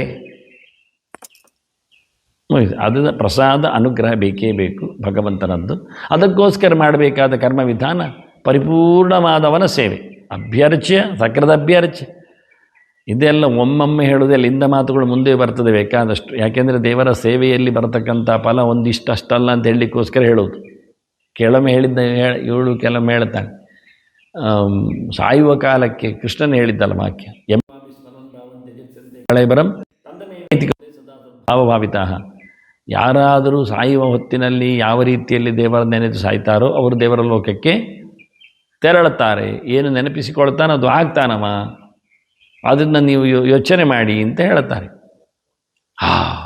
ಖುಷಿ ಆಯ್ತು. ಗೀತೆಯಲ್ಲಿ ಹೇಳಿದ ಒಂದು ಶ್ಲೋಕ ಭಾರಿ ಅದ್ಭುತವಾಗಿ, ಸಾಯುವ ಮಾಡಿಕೊಂಡ್ರೆ ಆಯಿತು, ನಾವು ಹೋಗ್ತೇವೆ ಅಂತೇಳಿ. ಆದರೆ ಗೊತ್ತು ಮತ್ತೆ ಎಂಥದ್ದು ನಾರಾಯಣ ಸರಿ ಅಂತ ಹಾಗೆ ಮಾಡಿದ ಅಂತ ಕತೆ ಹೇಳ್ತಾರೆ ನೋಡಿ. ಅವನು ಅಜಾಮೇಳ ಸಾಯುವಾಗ ನಾರಾಯಣಕ್ಕೆ ಹೋಗಿದ್ದ. ವೈಕುಂಠದ ಲೋಕದ ಅಧಿಪತಿಗಳೇ ಬಂದ್ರಲ್ಲ ಅವನಿಗೆ ಕೊನೆಗೆ ಬಿಡಿಸ್ಲಿಕ್ಕೆ. ಎಷ್ಟು ಅನ್ಯಾಯ ಮಾಡಿದ್ರು ಹೇಳ್ತಾರೆ. ಸಾಯುವಾಗ ಬರಬೇಕು ಅಂದುಂಟ, ಯಮದೂತರು ನೋಡಿ ಹೆದರಿ ಅವನು ಮಾಡ್ತಾನೆ, ಬೊಬ್ಬೆ ಹೊಡಿತಾನೆ. ಅವನಿಗೆ ಬಾಯಿ ಬರ್ತದೆ ಅಂತ ಖಾತ್ರಿ ಇಲ್ಲ. ಎಂತಾಗ್ದು ಯಾರಿಗೆ ಗೊತ್ತುಂಟು. ಒಬ್ಬ ಹ್ಯಾ ಅಂದ. ಎಲ್ಲ ಅವನು ಯೋಚನೆ ಮಾಡಿದರು, ಅವ ಎಂಥದ್ದು ಬೊಬ್ಬೆ ಹೊಡಿತಾ ಇದ್ದಾನೆ ಅಂತ ಇದ್ದಾನೆ ಹೇಳಿ. ಅವನದ್ದು ಟ್ರಂಕ್ ಎಲ್ಲ ಎಲ್ಲ ಉಂಟು. ಅವನ ಕೊನೆಗೆ ಕಡಪೆಯಲ್ಲೇ ತಂದಿಟ್ಟ ಅವನಿಗೆ ಅರಿಯುವ ಕಲ್ಲನ್ನೇ. ಪಾಪ ಸಾಯ್ಲಿಕ್ಕೆ ಹೋಗ ಅದಲ್ಲೆಲ್ಲ ಕೇಳ್ತಾನೆ ಕಾಣ್ತದವ. ಜೀವನದ ಉದ್ದಕ್ಕೆ ಅದರಲ್ಲಿ ಅರಿಯುವುದನ್ನೇ ಇಷ್ಟಪಟ್ಟಿದ್ದೇನೆ ಹೇಳಿಕೊಂಡು ಕೊನೆಗೆ ಅದನ್ನು ತಂದಿಟ್ಟು ಮತ್ತೆ ಇದ್ದದ್ದೆಲ್ಲ ದೊಡ್ಡದೆಲ್ಲ ತಂದು ಹಾಕಿದ್ರು. ಕೊನೆಗೆ ಸತ್ತವ ಹೇಳಲಿಕ್ಕಿಲ್ಲ. ಅವು ಹೇಳಿದ್ದು ನಾನು ತುಂಬ ದುಡ್ಡು ಹೂತಿಟ್ಟಿದ್ದೇನೆ ಅಂತ ಹೇಳಲಿಕ್ಕೆ ಹೊರಟದ್ದವ. ಅದು ಯಾರಿಗೆ ಅರ್ಥ ಆಗ್ತದೆ? ಭಾಷೆ ಬರೋದಿಲ್ಲ. ಅದರಿಂದ ಮನುಷ್ಯ ಅಂತಿಮ ಕಾಲದಲ್ಲಿ ದೇವರ ನೆನಪು ಮಾಡಿದರೆ ಪುಣ್ಯ ಬರ್ತದೆ ಎನ್ನುವುದು ಸತ್ಯ. ಅದರ ನೆನಪು ಎಲ್ಲಿ ಬರಬೇಕು? ಸ್ವಯಂ ಭೀಷ್ಮನಿಗೆ ಆಗಲಿಲ್ಲ ಅಂತಾರೆ. ದೇವರ ಸಾವಿರಗಟ್ಟಲೆ ರೂಪಗಳ ಬಗ್ಗೆ ಚಿಂತನೆಯನ್ನು ಕೊಟ್ಟ, ಧರ್ಮತತ್ವಗಳನ್ನು ದೇವರ ಎದುರೇ ಹೇಳಿದ, ವೈಷ್ಣವ ಧರ್ಮಗಳನ್ನೆಲ್ಲ ಪ್ರಚಾರ ಮಾಡಿದ. ಆದರೂ ಸಾಯುವ ಕಾಲದ ಕೊನೆಯ ಹೊತ್ತಿನಲ್ಲಿ ತನ್ನ ಮೂಲ ರೂಪದ ಬಗ್ಗೆ ಯೋಚನೆ ಮಾಡಿಕೊಂಡ. ತಾನು ಯಾರು ಎನ್ನುವುದರ ಬಗ್ಗೆ ಯೋಚನೆ ಬಂತು, ದೇವರು ಯಾರು ಅಂತ ಯೋಚನೆ ಬರಲಿಲ್ಲ. ಹಾಗಾಗಿ ಅವನಿಗೆ ಭಗವಂತನ ಹೋಗಲಿಕ್ಕೆ ಆಗಲಿಲ್ಲ, ಮೂಲ ರೂಪಕ್ಕೆ ಹೋಗಲಿಕ್ಕೆ ಆಯಿತು. ಅಂದರೆ ಹೇಳ್ತಾ ಇದ್ದರೂ ಕೊನೆಯ ಸುತ್ತು ಏನು ಬರ್ತದೆ ಅರ್ಥ ಆಗೋದಿಲ್ಲ. ಕೊನೆಯ ಕ್ಷಣದಲ್ಲಿ ಏನಾಗ್ತದೆ ಅದಕ್ಕೇನು ಮಾಡಬೇಕು? ಮೊದಲಿಂದಲೂ ಅಭ್ಯಾಸ ಮಾಡ್ತಾ ಇದ್ದರೆ ಆ ಕೊನೆಯ ಕ್ಷಣದಲ್ಲಿ ಅದು ನೆನಪಾಗ್ತದೆ. ಯಾವಾಗಲೂ ಅದನ್ನು ಯೋಚನೆ ಮಾಡ್ತಾ ಇದ್ದರೆ ಆಪತ್ಕಾಲದಲ್ಲಿ ನೆನಪಿಗೆ ಬರ್ತದೆ. ಹೇಳೋದೇ ಗೊತ್ತುಂಟ, ಅದು ಪರೀಕ್ಷೆಯಲ್ಲಿ ಕೊನೆಗೆ ಒಂದು ತಿಂಗಳು ರಿವಿಷನ್ ಆಗ್ತದೆ. ಆಗ ಸರಿ ಕೇಳಿದರೆ ಆಯಿತು, ಪರೀಕ್ಷೆ ಬರೆಯುದು ಪಾಸ್ ಆಗ್ತದೆ. ಸಾರಿ ರಿವಿಷನ್ ಬಂತು, ಆಗಲೂ ತಲೆ ಕೊಡಲಿಲ್ಲ. ಮತ್ತೆ ಹೇಳ್ತಾರೆ ಅದು ಕೊನೆಗೆ ಪ್ರತಿನಿತ್ಯ ಒಂದೊಂದು ದಿನ ರಜೆ ಕೊಡ್ತಾರೆ ಮಧ್ಯದಲ್ಲಿ ಪರೀಕ್ಷೆಗೆ, ಆಗ ಓದಿದರೆ ಆಯಿತು ಅಂತ. ಆಗಲೂ ಇಲ್ಲ. ಮತ್ತು ಬೆಳಿಗ್ಗೆ 10 ಗಂಟೆಗೆ ಪರೀಕ್ಷೆ ಹೋದರೆ ಆಯಿತು, 7 ಗಂಟೆಗೆ ಹೇಳೋದು, ರಪ್ಪ ನೋಡಿಕೊಳ್ಳೋದು. ಎಂತಾಗ್ತದೆ? ನೋಡಿಕೊಳ್ಳುತ್ತಾನೆ, ನಿದ್ದೆ ಎಲ್ಲ ಬಿಟ್ಟುಕೊಂಡೆಲ್ಲ ಮಾಡ್ತಾನೆ, ಪರೀಕ್ಷೆಯಲ್ಲಿ ಮರೆತೇ ಹೋಗ್ತದೆ. ಆದರೆ ಮೊದಲಿಂದ ನಿಧಾನ ಓದಿಕೊಂಡು ಬಂದವ ಪರೀಕ್ಷೆ ಹೊತ್ತಿನಲ್ಲಿ ಕೈಕಾಲು ಬಿಡುವುದಿಲ್ಲ, ಎಲ್ಲ ಧಾರಣೆಯಲ್ಲಿ ಇರ್ತದೆ, ನಿಧಾನಕ್ಕೆ ಇಳಿಸ್ತಾನೆ. ಈ ಗಡಿಬಿಡಿ ಮಾಡೋದ್ರಿಂದ ಕೊನೆಗೆ ಆಗ್ತದಲ್ಲ ಅಂತ ಹೇಳಿದರೆ ಉಂಟಲ್ಲ, ಅಷ್ಟು ಸುಲಭ ಇಲ್ಲ. ಅದರಿಂದ ಸಕ್ರದ ಅಭ್ಯರ್ಚ್ಯ ಅಂತವ್ರು ಹೇಳಿದ್ದು, ಒಮ್ಮೆಯಾದರೂ ಜೀವನದಲ್ಲಿ ನೀವು ಕಂಪ್ಲೀಟ್ ವಿಶ್ವಾಸದಿಂದ ಭಗವಂತನ ಪೂಜೆ ಮಾಡಿದರೆ ಎನ್ನುವುದು ಸತ್ಯ. ಅಂಥ ಅಭಿತಹಾರ್ಚನೆ ಆಗ್ತದ? ಎಲ್ಲರಿಗೇನು ಗೊತ್ತುಂಟ? ವಿಶ್ವಾಸ. ನಾವು ರಿಟೈರ್ಡ್ ಆದ ನಂತರ ಎಲ್ಲ ಮಾಡ್ತೇವೆ, ಈಗೆಲ್ಲ ಬೆಳಿಗ್ಗೆ ಬೇಗ ಎದ್ದುಕೊಂಡು ಮಾಡಲಿಕ್ಕೆ ಆಗುವುದಿಲ್ಲ, ಆಫೀಸಿನ ತಲೆ ಇರ್ತದೆ, ಮತ್ತು ಓಡಲಿಕ್ಕೆ ಬೇಕಾಗ್ತದೆ, ಆಫೀಸ್ ಉಂಟು. ಮತ್ತು ರಿಟೈರ್ಡ್ ಆದ ನಂತರ ಆಫೀಸಿನ ಜಂಜಾಟ ಎಲ್ಲ ಇಲ್ಲ, ಪುರುಸೋತಿರ್ತದೆ, ಆರಾಮವಾಗಿ ಬೆಳಿಗ್ಗೆ ಬೇಗ ಹೇಳ್ಬೋದು, ಸ್ನಾನ ಪೂಜೆ ಎಲ್ಲ ನಿಧಾನಕ್ಕೆ ಆಗ್ತದೆ. ಆದರೆ ದೇವರು ಬೆಳಿಗ್ಗೆ ಏಳಲಿಕ್ಕೆ ಬಿಡುವುದಿಲ್ಲ. ಆಗ ಕೈಕಾಲು ನೋವು ಕೊಡ್ತಾನೆ, ಥಂಡಿ ಇರ್ತದೆ, ಚಪ್ಪೆ ನೀರು ಮೇಯಲಿಕ್ಕೆ ಬಿಡುವುದಿಲ್ಲ. ಆನಂತರ ಮೊಮ್ಮಕ್ಕಳೆಲ್ಲ ಹೇಳ್ತಾರೆ, ನೀವು ಬೆಳಿಗ್ಗೆ ಎದ್ದು ಎಲ್ಲ ಕತ್ತಲೆಯಲ್ಲಿ ಹೋಗಿ ಬಿದ್ದುಕೊಂಡು ಕೈಕಾಲು ಮುರಿದುಕೊಳ್ಳೋದು ಬೇಡ, ಮೊನ್ನೆ ಬಿದ್ದಾಗಿದೆ ಒಮ್ಮೆ, ಮಲಗಿರಿ ಅಂತ. 7 ಗಂಟೆ ಮುಂಚೆ ಹೇಳಲಿಕ್ಕಿಲ್ಲ ಅಂತ ಅವರೇ ಬೇಕಾಗ್ತಾರೆ ಕೊನೆಗೆ. ನಾವು ಯೋಚನೆ ಮಾಡಿದ್ದಾಗುವುದಿಲ್ಲ. ಅದೆಲ್ಲ ಮುಂದೆ ಋಷಿಕೇಶು ದೃಢೇಶು ಚಂದೆಲ್ಲ ಆಚಾರ್ಯ ಗೆರೆಗಳನ್ನು ಹೇಳ್ತಾರೆ. ಇಂದ್ರಿಯಗಳು ಗಟ್ಟಿ ಇದ್ದಾಗ ಕೆಲಸ ಮಾಡು ಮಾರಾಯ, ಬಿದ್ದು ಹೋದಾಗೆಲ್ಲ ಮಾಡ್ತೇನೆ ಹೇಳಲಿಕ್ಕೆ ಹೋಗಬೇಡ, ಮತ್ತು ಯಾವುದು ಕೈ ಕೊಡ್ತದೆ ಕೆಲಸ ಆಗುವುದಿಲ್ಲ ಅಂತ. ಹೀಗಾಗಿ ಅಭ್ಯರ್ಚೆ ಹೇಳುವುದುಂಟಲ್ಲ, ನನಗೆ ತುಂಬ ಇಷ್ಟವಾದದ್ದು. ಅಭಿತಹಾರ್ಚನ ಪೂರ್ಣವಾಗಿ ಸಂಪೂರ್ಣವಾಗಿ ಎಲ್ಲ ಪ್ರಕಾರದಿಂದ ಇನ್ನು ಇಟ್ಕೊಳ್ಳಿ, ನೋಡಿ ಬಿಡಿ. ಸತ್ಯನಾರಾಯಣ ಪೂಜೆ ಮಾಡು, ಒಮ್ಮೆ ಮಾಡು ಅಂತ ಇಟ್ಕೊಳ್ಳಿ. ಪ್ರತಿ ತಿಂಗಳು ಹುಣ್ಣಿಮೆ ಬೇಡಪ್ಪ, 4 ವರ್ಷ ಬೇಡ, ಉದ್ಯಾಪನೆ ಎಲ್ಲ ಬೇಡ, ಒಂದು ಸರ್ತಿ ಸತ್ಯನಾರಾಯಣ ಪೂಜೆ ಮಾಡು, ಹೇಳಿದಾಗೆ ಮಾಡು, ಆಯಿತು. ಪತ್ರ ಪೂಜೆ ಅಂಕರಿಸಿಯೇ ಆಯಿತು ನೋಡುವುದಲ್ಲಿ. ಸತ್ಯನಾರಾಯಣಾಯ ನಮಃ ಸೇವಂತಿಕಾ ಪತ್ರಂ ಸಮರ್ಪಯಾಮಿ, ಸತ್ಯದೇವಾಯ ನಮಃ ಜಾತಿ ಪತ್ರಂ ಸಮರ್ಪಯಾಮಿ, ಸತ್ಯವಿಭವಾಯ ನಮಃ ಕೇತಕಿ ಪತ್ರ. ಎಲ್ಲಿ ಉಂಟು? ಎಲ್ಲ 4 ಮಂತ್ರಾಕ್ಷರದಲ್ಲೇ ಮುಗಿದೋಗ್ತದೆ. ಹೇಳಬೇಕು ಯಾಕೆ? ಕಲ್ಪನೆ ಯಾಕೆ ಬೇಕು? ಅಷ್ಟೆಲ್ಲ ದುಡ್ಡು ಖರ್ಚು ಮಾಡ್ತಾರೆ, 10,000 50,000 ಲಕ್ಷಗಟ್ಟಲೆ ಸತ್ಯನಾರಾಯಣ ಪೂಜೆ ಎಂದು ದುಡ್ಡು ಖರ್ಚು ಮಾಡ್ತಾರೆ. ಒಮ್ಮೆಯಾದರೂ ಸರಿಕಟ್ಟಲ್ಲಿ ಆಯಿತಾ? ಪ್ರಾಮಾಣಿಕವಾಗಿ ಆಯಿತಾ, ನಮಗೆ ತೃಪ್ತಿ ಆಯಿತಾ, ಖುಷಿ ಬಂತ, ನಾವು ಒಟ್ಟು ಮಾಡಿದ್ದೇವ ಆ ಎಲ್ಲ ಪತ್ರಗಳನ್ನು, ಆ ಎಲ್ಲ ಪುಷ್ಪಗಳನ್ನು? ಯಾರಿಗೆ ಮೋಸ ಮಾಡೋದು? ದೇವರಿಗೆ ಸಿಗದಿದ್ದರೂ ತೊಂದರೆ ಇಲ್ಲ, ದೇವರಿಗೆ ಸೇವಂತಿಗೆ ಪುಷ್ಪ ಇಲ್ಲದಿದ್ದರೂ ಪರವಾಗಿಲ್ಲ, ಕೇತಕಿ ಪತ್ರ ಬೇಕಾಗಿಲ್ಲ. ನಾವು ಯಾಕೆ ಹೇಳಬೇಕು? ಇದು ಅಭ್ಯರ್ಚ್ಯ ಶಬ್ದದ ಅರ್ಥ ಭಾರ. ನಮ್ಮಲ್ಲಿ ಆಗ್ತಾ ಇಲ್ಲ. ಅರ್ಘ್ಯ ಪಾತ್ರವನ್ನೇ ಮಾಡಿ. ಅರ್ಘ್ಯ, ಪಾದ್ಯ, ಆಚಮನ ಈ ಪಾತ್ರಗಳಿಗೆ, ದೇವರಿಗೆ ಕೊಡತಕ್ಕ ಉಪಚಾರಗಳಿಗೆ ಏನೆಲ್ಲ ಹಾಕಲಿಕ್ಕುಂಟು ನೋಡಿ. ಅದು ಹಾಕಿದ್ದೇವೆಯಾ? ಒಂದು ದಿನದ ಮಟ್ಟಿನಲ್ಲಿ ಹಾಕಿದ್ದೇವೆಯಾ? ಮಹಾಭಿಷೇಕ ಅಂತ ಹೇಳ್ತೇವಲ್ಲ ಕೆಲವೊಮ್ಮೆ, ವರ್ಷಕ್ಕೊಮ್ಮೆ ಮಾಡುವುದು ಅಂತ. ಆಗ ಬೊಂಡಗಳು ಜಾಸ್ತಿ ಬೀಳ್ತಾವೆ, ಮಂಡೆ ಕಮ್ಮಿ ಖರ್ಚಿರ್ತದೆ. ಅರ್ಘ್ಯ ಪಾತ್ರೆಗೆ ಹಾಕತಕ್ಕ ಪದಾರ್ಥಗಳು ಯಾವುದು ಸಂಹಿತೆ ಹೇಳಿದೆ ಅಂತ ಒಟ್ಟು ಮಾಡಿಕೊಂಡದಕ್ಕೆ ಹಾಕಿ ತನ್ನಿ, ವ್ಯತ್ಯಾಸ ಮಾಡಿ ನೋಡಿ. ಪಂಚಾಮೃತಕ್ಕಾಗುವಾಗ ಯಾವ್ಯಾವ ದನದ್ದು ಯಾವ್ಯಾವುದು ಐಟಮ್ಗಳು, ಹಾಲು ಯಾವುದರದ್ದು.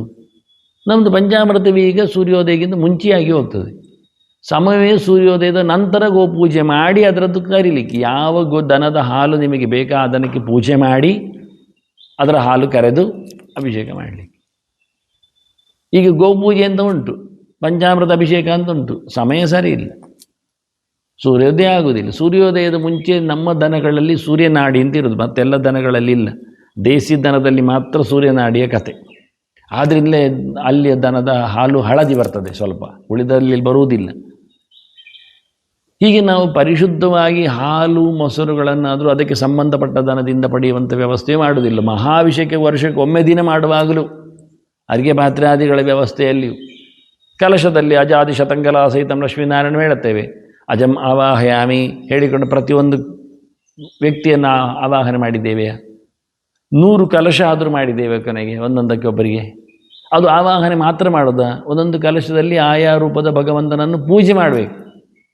ಅಮ್ಮಜಾಯ ನಮಃ ಅಂತ ಹೇಳಿ ಅವನನ್ನು ಇಟ್ಟುಕೊಂಡು 10 ಸರ್ತಿ ಆದರೂ ಜಪ ಮಾಡಿ ಅರ್ಘ್ಯಾಧಿಪಚಾರ ಕೊಟ್ಟು ಆರತಿ ಮುಗಿಸಿದರೆ ಒಂದು ಕಲಶದ ಪೂಜೆ ಆಯಿತು.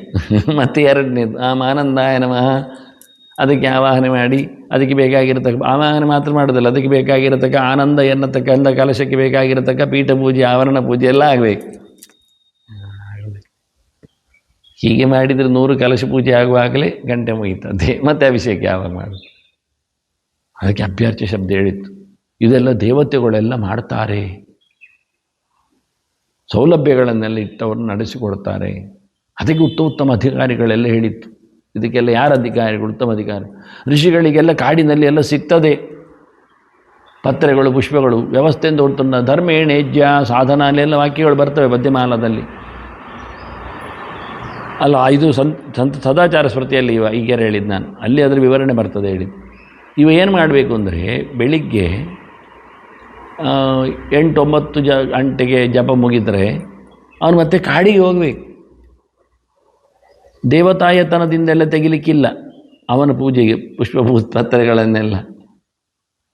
ಅವನು ದೇವಸ್ಥಾನದ ಉದ್ಯಾನಕ್ಕೆಲ್ಲ ಹೋಗಲಿಕ್ಕಿಲ್ಲ, ಅವನು ಕಾಡಿಗೆ ಹೋಗಬೇಕು. ಕಾಡಿಗೆ ಹೋಗಿ ಆವತ್ತಿನ ದೇವರಿಗೆ ಬೇಕಾದ ಪುಷ್ಪಪತ್ರೆಗಳನ್ನೆಲ್ಲ ಕೊಯ್ದು ತರಬೇಕು. ಅವನು ಸ್ವಯಂ, ಅವನ ಶಿಷ್ಯ ತರಬಹುದು, ಮಕ್ಕಳು ತರಬಹುದು, ಮತ್ತೆ ಯಾರು ತಂದದ್ದರಲ್ಲಿ ಪೂಜೆ ಮಾಡಲಿಕ್ಕಿಲ್ಲ. ಕ್ರಮ ಹಾಗೆ ಅವನ ಅಭಿಮಾನಿಗಳು ಆಪ್ತರು ತರಬಹುದು ಅವನಿಗೆ. ಮತ್ತು ಹೊರಗಿನವರು ಯಾರೂ ತರಲಿಕ್ಕಿಲ್ಲ. ಅವರು ತಂದರೆ ಅವರ ಲೆಕ್ಕದಲ್ಲಿ ಪೂಜೆ ಆಗ್ತದೆ. ಇವಾಗ ಕಳ್ಕೊಳ್ತಾನೆ, ಇವ ಲೆಕ್ಕದಲ್ಲಿ ಆಗಲಿಲ್ಲ ಅಂತ ಅರ್ಥ. ನಾವಿವತ್ತು ಯಾರ್ಯಾರೋ ತಂದಿಟ್ಟದ್ದನ್ನು ಪೂಜೆ ಮಾಡ್ತೇವೆ, ಅಭಿಮಾನಿಗಳು ಹೇಳುತ್ತೇವೆ. ಕಷ್ಟ ಆಗುವುದಾಗಿ ಇವನು ಹೋಗಿ ತಂದರೆ ಸ್ವಯಂ ತನ್ನ ಪವರಲ್ಲಿ, ಅಂದರೆ ತನ್ನ ಸೇವೆಯನ್ನು ಮಾಡಿದ ಅಂತ. ಪವರ್ ಅಂದರೆ ಅವನ ತನ್ನ ಸರ್ವಿಸ್. ಅದಕ್ಕೆ ಅಭ್ಯರ್ಚ್ಯ ಶಬ್ದ ಆಗಿದ್ದವರು. ಆವತ್ತಿನ ಆವತ್ತಿನಿಂದ ಹೋಗಿ ತಂದು ಅವನೇ ಕೈಯಾರೆ ತಂದು ಮಧ್ಯಾಹ್ನ ಸ್ನಾನಕ್ಕೆ ಹೋಗಿ ಸವಿತರಿ ಅಪಯಾತೆ. ಮಧ್ವಾಚಾರ್ಯರು ಹೇಳ್ತಾರೆ, ಸೂರ್ಯ ಪಶ್ಚಿಮಕ್ಕೆ ಹೋಗುವಾಗ ಅವರು ಮಧ್ಯಾಹ್ನ ಸ್ನಾನಕ್ಕೆ ಹೋಗಿದ್ದಾರೆ. ಸ್ನಾತುಮಾಯಾ ತಟಾಕಂ ಅಂತ. ಬೆಳಗಿನ ಸ್ನಾನ ಮುಗ್ದಿದೆ ಅವರಿಗೆ, 3 ಹೊತ್ತು ಸ್ನಾನ ಉಂಟು. ಸೂರ್ಯ ಪಶ್ಚಿಮಕ್ಕೆ ತಿರುಗಲಿಕ್ಕೆ ಬಂದಾಗ, ಅಂದರೆ ಮಧ್ಯಾಹ್ನ ಕಳೆದಾಗ ಅವರು ಮಧ್ಯಾಹ್ನ ಸ್ನಾನಕ್ಕೆ ಹೋಗಿದ್ದಾರೆ. ಇನ್ನು ಸ್ನಾನ ಮುಗಿಸಿ ಮಾಧ್ಯಾಹ್ನಿಕ ಜಪತರ್ಪಣ ಮುಗಿಸಿ ಮತ್ತೆ ಅವರು ದೇವರ ನೈವೇದ್ಯವನ್ನು ಮಾಡಿ ಊಟ ಮಾಡಲಿಕ್ಕೆ, ಭಿಕ್ಷೆ ಮಾಡಲಿಕ್ಕೆ ಯೋಚನೆ ಮಾಡಿ ಹೇಗಿರ್ತದೆ. ಮಧ್ಯಾಹ್ನ ಜಪ ಅಂದರೆ ಮಧ್ಯಾಹ್ನ ಕಳೆದ ಜಪ. ಮಧ್ಯಾಹ್ನದ ನಂತರದ ಊಟ, ಅಷ್ಟರ ಹೊತ್ತಿನಲ್ಲಿ ಸಂಪಾದನೆ ಮಾಡಿ ಪಾಠ ಪ್ರವಚನ ಮಾಡಿ ಊಟಕ್ಕೆ ಬರಲಿ. ಇದೆಲ್ಲ ಅಭ್ಯರ್ಚ್ಯ ಶಬ್ದದ ಅರ್ಥದಲ್ಲಿ ಬರ್ತದೆ. ಕ್ರಮಬದ್ಧವಾದ ದೇಶದಲ್ಲಿ, ಕ್ರಮಬದ್ಧವಾದ ಕಾಲದಲ್ಲಿ, ಕ್ರಮಬದ್ಧವಾದ ದ್ರವ್ಯದಲ್ಲಿ, ಕ್ರಮಬದ್ಧವಾದ ತಂತ್ರದಲ್ಲಿ, ಕ್ರಮಬದ್ಧವಾದ ಮಂತ್ರದಲ್ಲಿ ಅಧಿಕೃತವಾದ ಸೇವೆಯ ವ್ಯವಸ್ಥೆ. ಸಕರದ ಅಭ್ಯರ್ಚ್ಯ ಗೋವಿಂದಂ ಬಿಲ್ವಪತ್ರೇಣ. ಬಿಲ್ವ ಶಬ್ದಕ್ಕೆ ತುಂಬ ಅರ್ಥಗಳಿವೆ. ಅನೇಕ ವಸ್ತುಗಳನ್ನೆಲ್ಲ ಬಿಲ್ವ ಶಬ್ದದಿಂದ ಕರೆದದ್ದು ಉಂಟು. ಉಪಲಕ್ಷಣ ಅಂತ ಉಂಟಲ್ಲ, ಅದು ಬಿಡಿ. ಬಿಲ್ವ ಅಂತ ಬಾಯಲ್ಲಿ ಹೇಳಿದ್ದಷ್ಟೇ. ಅದರಲ್ಲಿ ನೀವು ತುಳಸಿಯನ್ನು ಇಟ್ಕೊಳ್ಬೇಕು. ಆನಂತರ ಪ್ರಶಸ್ತವಾದಂಥ ಶಮೀಪತ್ರ, ಜಾತಿ ಪತ್ರಗಳನ್ನೆಲ್ಲ ಗಮನಿಸಬೇಕು. ಎಲ್ಲ ಸರಿ ಆಯಿತು. ಆದರೆ ಬಿಲ್ವ ಅದರಲ್ಲಿ ಲಕ್ಷ್ಮಿಗೆ ಪ್ರಿಯ ಅಂತ ನಿನ್ನೆ ಹೇಳಿದೆ. ಅದರಲ್ಲಿ 3 ಹೆಸರಲ್ಲಿ ಇರಲಿಕ್ಕೆ ಹೋಗಿ 3 ಪ್ರತೀಕಗಳು ಅಲ್ಲಿದ್ದಾರೆ ಅಂತ ಮಾತುಗಳು ಬಂದಿವೆ. ಒಂದು ಶಿವ, ಮತ್ತೊಂದು ಬ್ರಹ್ಮ, ಮತ್ತೊಂದು ವಿಷ್ಣು. ಅದರಲ್ಲಿ ನಡುವಿನಲ್ಲಿರುವವನು ವಿಷ್ಣು, ಆಚೀಚಿರುವವನು ಬ್ರಹ್ಮ ಮತ್ತು ರುದ್ರರು ಅಂತ ಕ್ರಮಬದ್ಧವಾಗಿ ಬಿಲ್ವದಲ್ಲಿರತಕ್ಕ ದೇವತೆಗಳ ಬಗ್ಗೆ ಪುರಾಣದಲ್ಲಿ ಮಾತುಗಳಿವೆ. ನಾನು ಇದನ್ನು ಕೃಷ್ಣಾಷ್ಟಮಿಯಲ್ಲಿ ಬರೆದಿದ್ದೇನೆ, ಅಥವಾ ವ್ರತದಲ್ಲಿ ಹೇಳಿದ್ದೇನೆ, ಅಥವಾ ಶಿವರಾತ್ರಿಯಲ್ಲಿ ಹೇಳಿದ್ದೇನಂತ ಉಂಟು ಕೊಟ್ಟಿದ್ದೆ. ಅದನ್ನು ಅಖಂಡವಾದ ಬಿಲ್ಲವನ್ನು ಕೊಡಬೇಕು ಅಂತ ದೇವರಿಗೆ ಹೇಳಿತ್ತು. ತುಂಡಾದು ಕೊಡಲಿಕ್ಕಿಲ್ಲ, 3 ಒಟ್ಟಿದ್ದದ್ದು ಕೊಡಲಿಕ್ಕೆ. ಮಹಾಬಿಲ್ವಗಳೆಲ್ಲ ಬೇರೆ ಬೇರೆ ಬಂದಿವೆ, ಈಗ ಬೇಕಾದಷ್ಟಿವೆ. ಹೆಚ್ಚು ಎಲೆಗಳದ್ದೆಲ್ಲ ಇವೆ, ಆದರೆ ಹೆಚ್ಚು ಎಲೆಗಳದ್ರ ಬಗ್ಗೆ ಹೆಚ್ಚಿನ ಪ್ರಾಶಸ್ತ್ಯ ಇಲ್ಲ. ಪ್ರಧಾನವಾದದ್ದು ಇದಕ್ಕೆ ಪ್ರಾಶಸ್ತ್ಯ ಕೊಡುವಂಥದ್ದು. ಹಾಗಾಗಿ ಬಿಲ್ವಪತ್ರೇಣ ಮಾನವಃ ಅಂತ ಹೇಳುವ ಮೂಲಕ ಅವರಿಬ್ಬರೂ ದೇವರ ಸೇವಕರು, ಭಗವಂತನು ಸರ್ವೋತ್ತಮನು ಎನ್ನುವ ಭಾವವೂ ಅಲ್ಲಿ ತುಂಬಿದೆ. ಈ ತ್ರಿಮೂರ್ತಿಗಳ ಸನ್ನಿಧಾನ ಇರತಕ್ಕ ಸೊತ್ತುಗಳ ಪೂಜೆಯಲ್ಲಿ ಬೇಕಾದಷ್ಟು ಬರ್ತವೆ. ಒಂದು ದರ್ಭ ಮೂಲೆ ಸ್ಥಿತೋ ಬ್ರಹ್ಮ, ದರ್ಭ ಮಧ್ಯೆ ಜನಾರ್ದನ, ದರ್ಭ ಅಗ್ರೆ ಶಂಕರ ಪ್ರೋಕ್ತ. ಇದು ದರ್ಭೆಯಲ್ಲಿರತಕ್ಕಂಥ 3 ವ್ಯಕ್ತಿಗಳು. ತುಳಸಿಯಲ್ಲಿ ನೋಡಿ ಚಿಂತನೆ ಮಾಡುವಾಗ ಅದು ಬರ್ತದೆ. ಕಲಶಸ್ಯ ಮುಖೇ ವಿಷ್ಣು, ಕಂಠೆ ರುದ್ರಶ್ರಮ, ಮೂಲೆ ಮತ್ತು ಅಲ್ಲಿ ಕಲಶದಲ್ಲಿ ಬರ್ತದೆ. ಅದನ್ನು ತುಳಸಿಯಲ್ಲಿ ಹೇಳುವಾಗಲೂ 3 ರೂಪಗಳು, ಅಶ್ವತ್ಥದಲ್ಲಿ ಬಂದಾಗಲೂ ಮೂಲತೋ ಬ್ರಹ್ಮರೂಪಾಯ ಶುರುವಾಗ್ತದೆ. ಆದ್ದರಿಂದ ತ್ರಿಮೂರ್ತಿಗಳು ಸರ್ವತ್ರ ಇರುವುದು ಏನನ್ನು ಹೇಳುತ್ತದೆ ಕೇಳಿದರೆ, ಭಗವಂತನಲ್ಲಿನ ಅವರ ಸೇವೆಯನ್ನು, ಭಗವಂತ ಅವರಿಗೆ ನಿರಂತರವಾಗಿ ತನ್ನ ಸೃಷ್ಟಿ ಮತ್ತು ಸಂಹಾರ ಕ್ರಿಯೆಯಲ್ಲಿ ತೊಡಗಿಸಿರುವುದನ್ನು, ಅವರ ಅಸ್ವಾತಂತ್ರ್ಯವನ್ನೆಲ್ಲ ಇಲ್ಲಿ ದೊಡ್ಡ ಜನ ಬಂದಾಗ ಒಬ್ಬರೇ ಬರುವುದಿಲ್ಲ.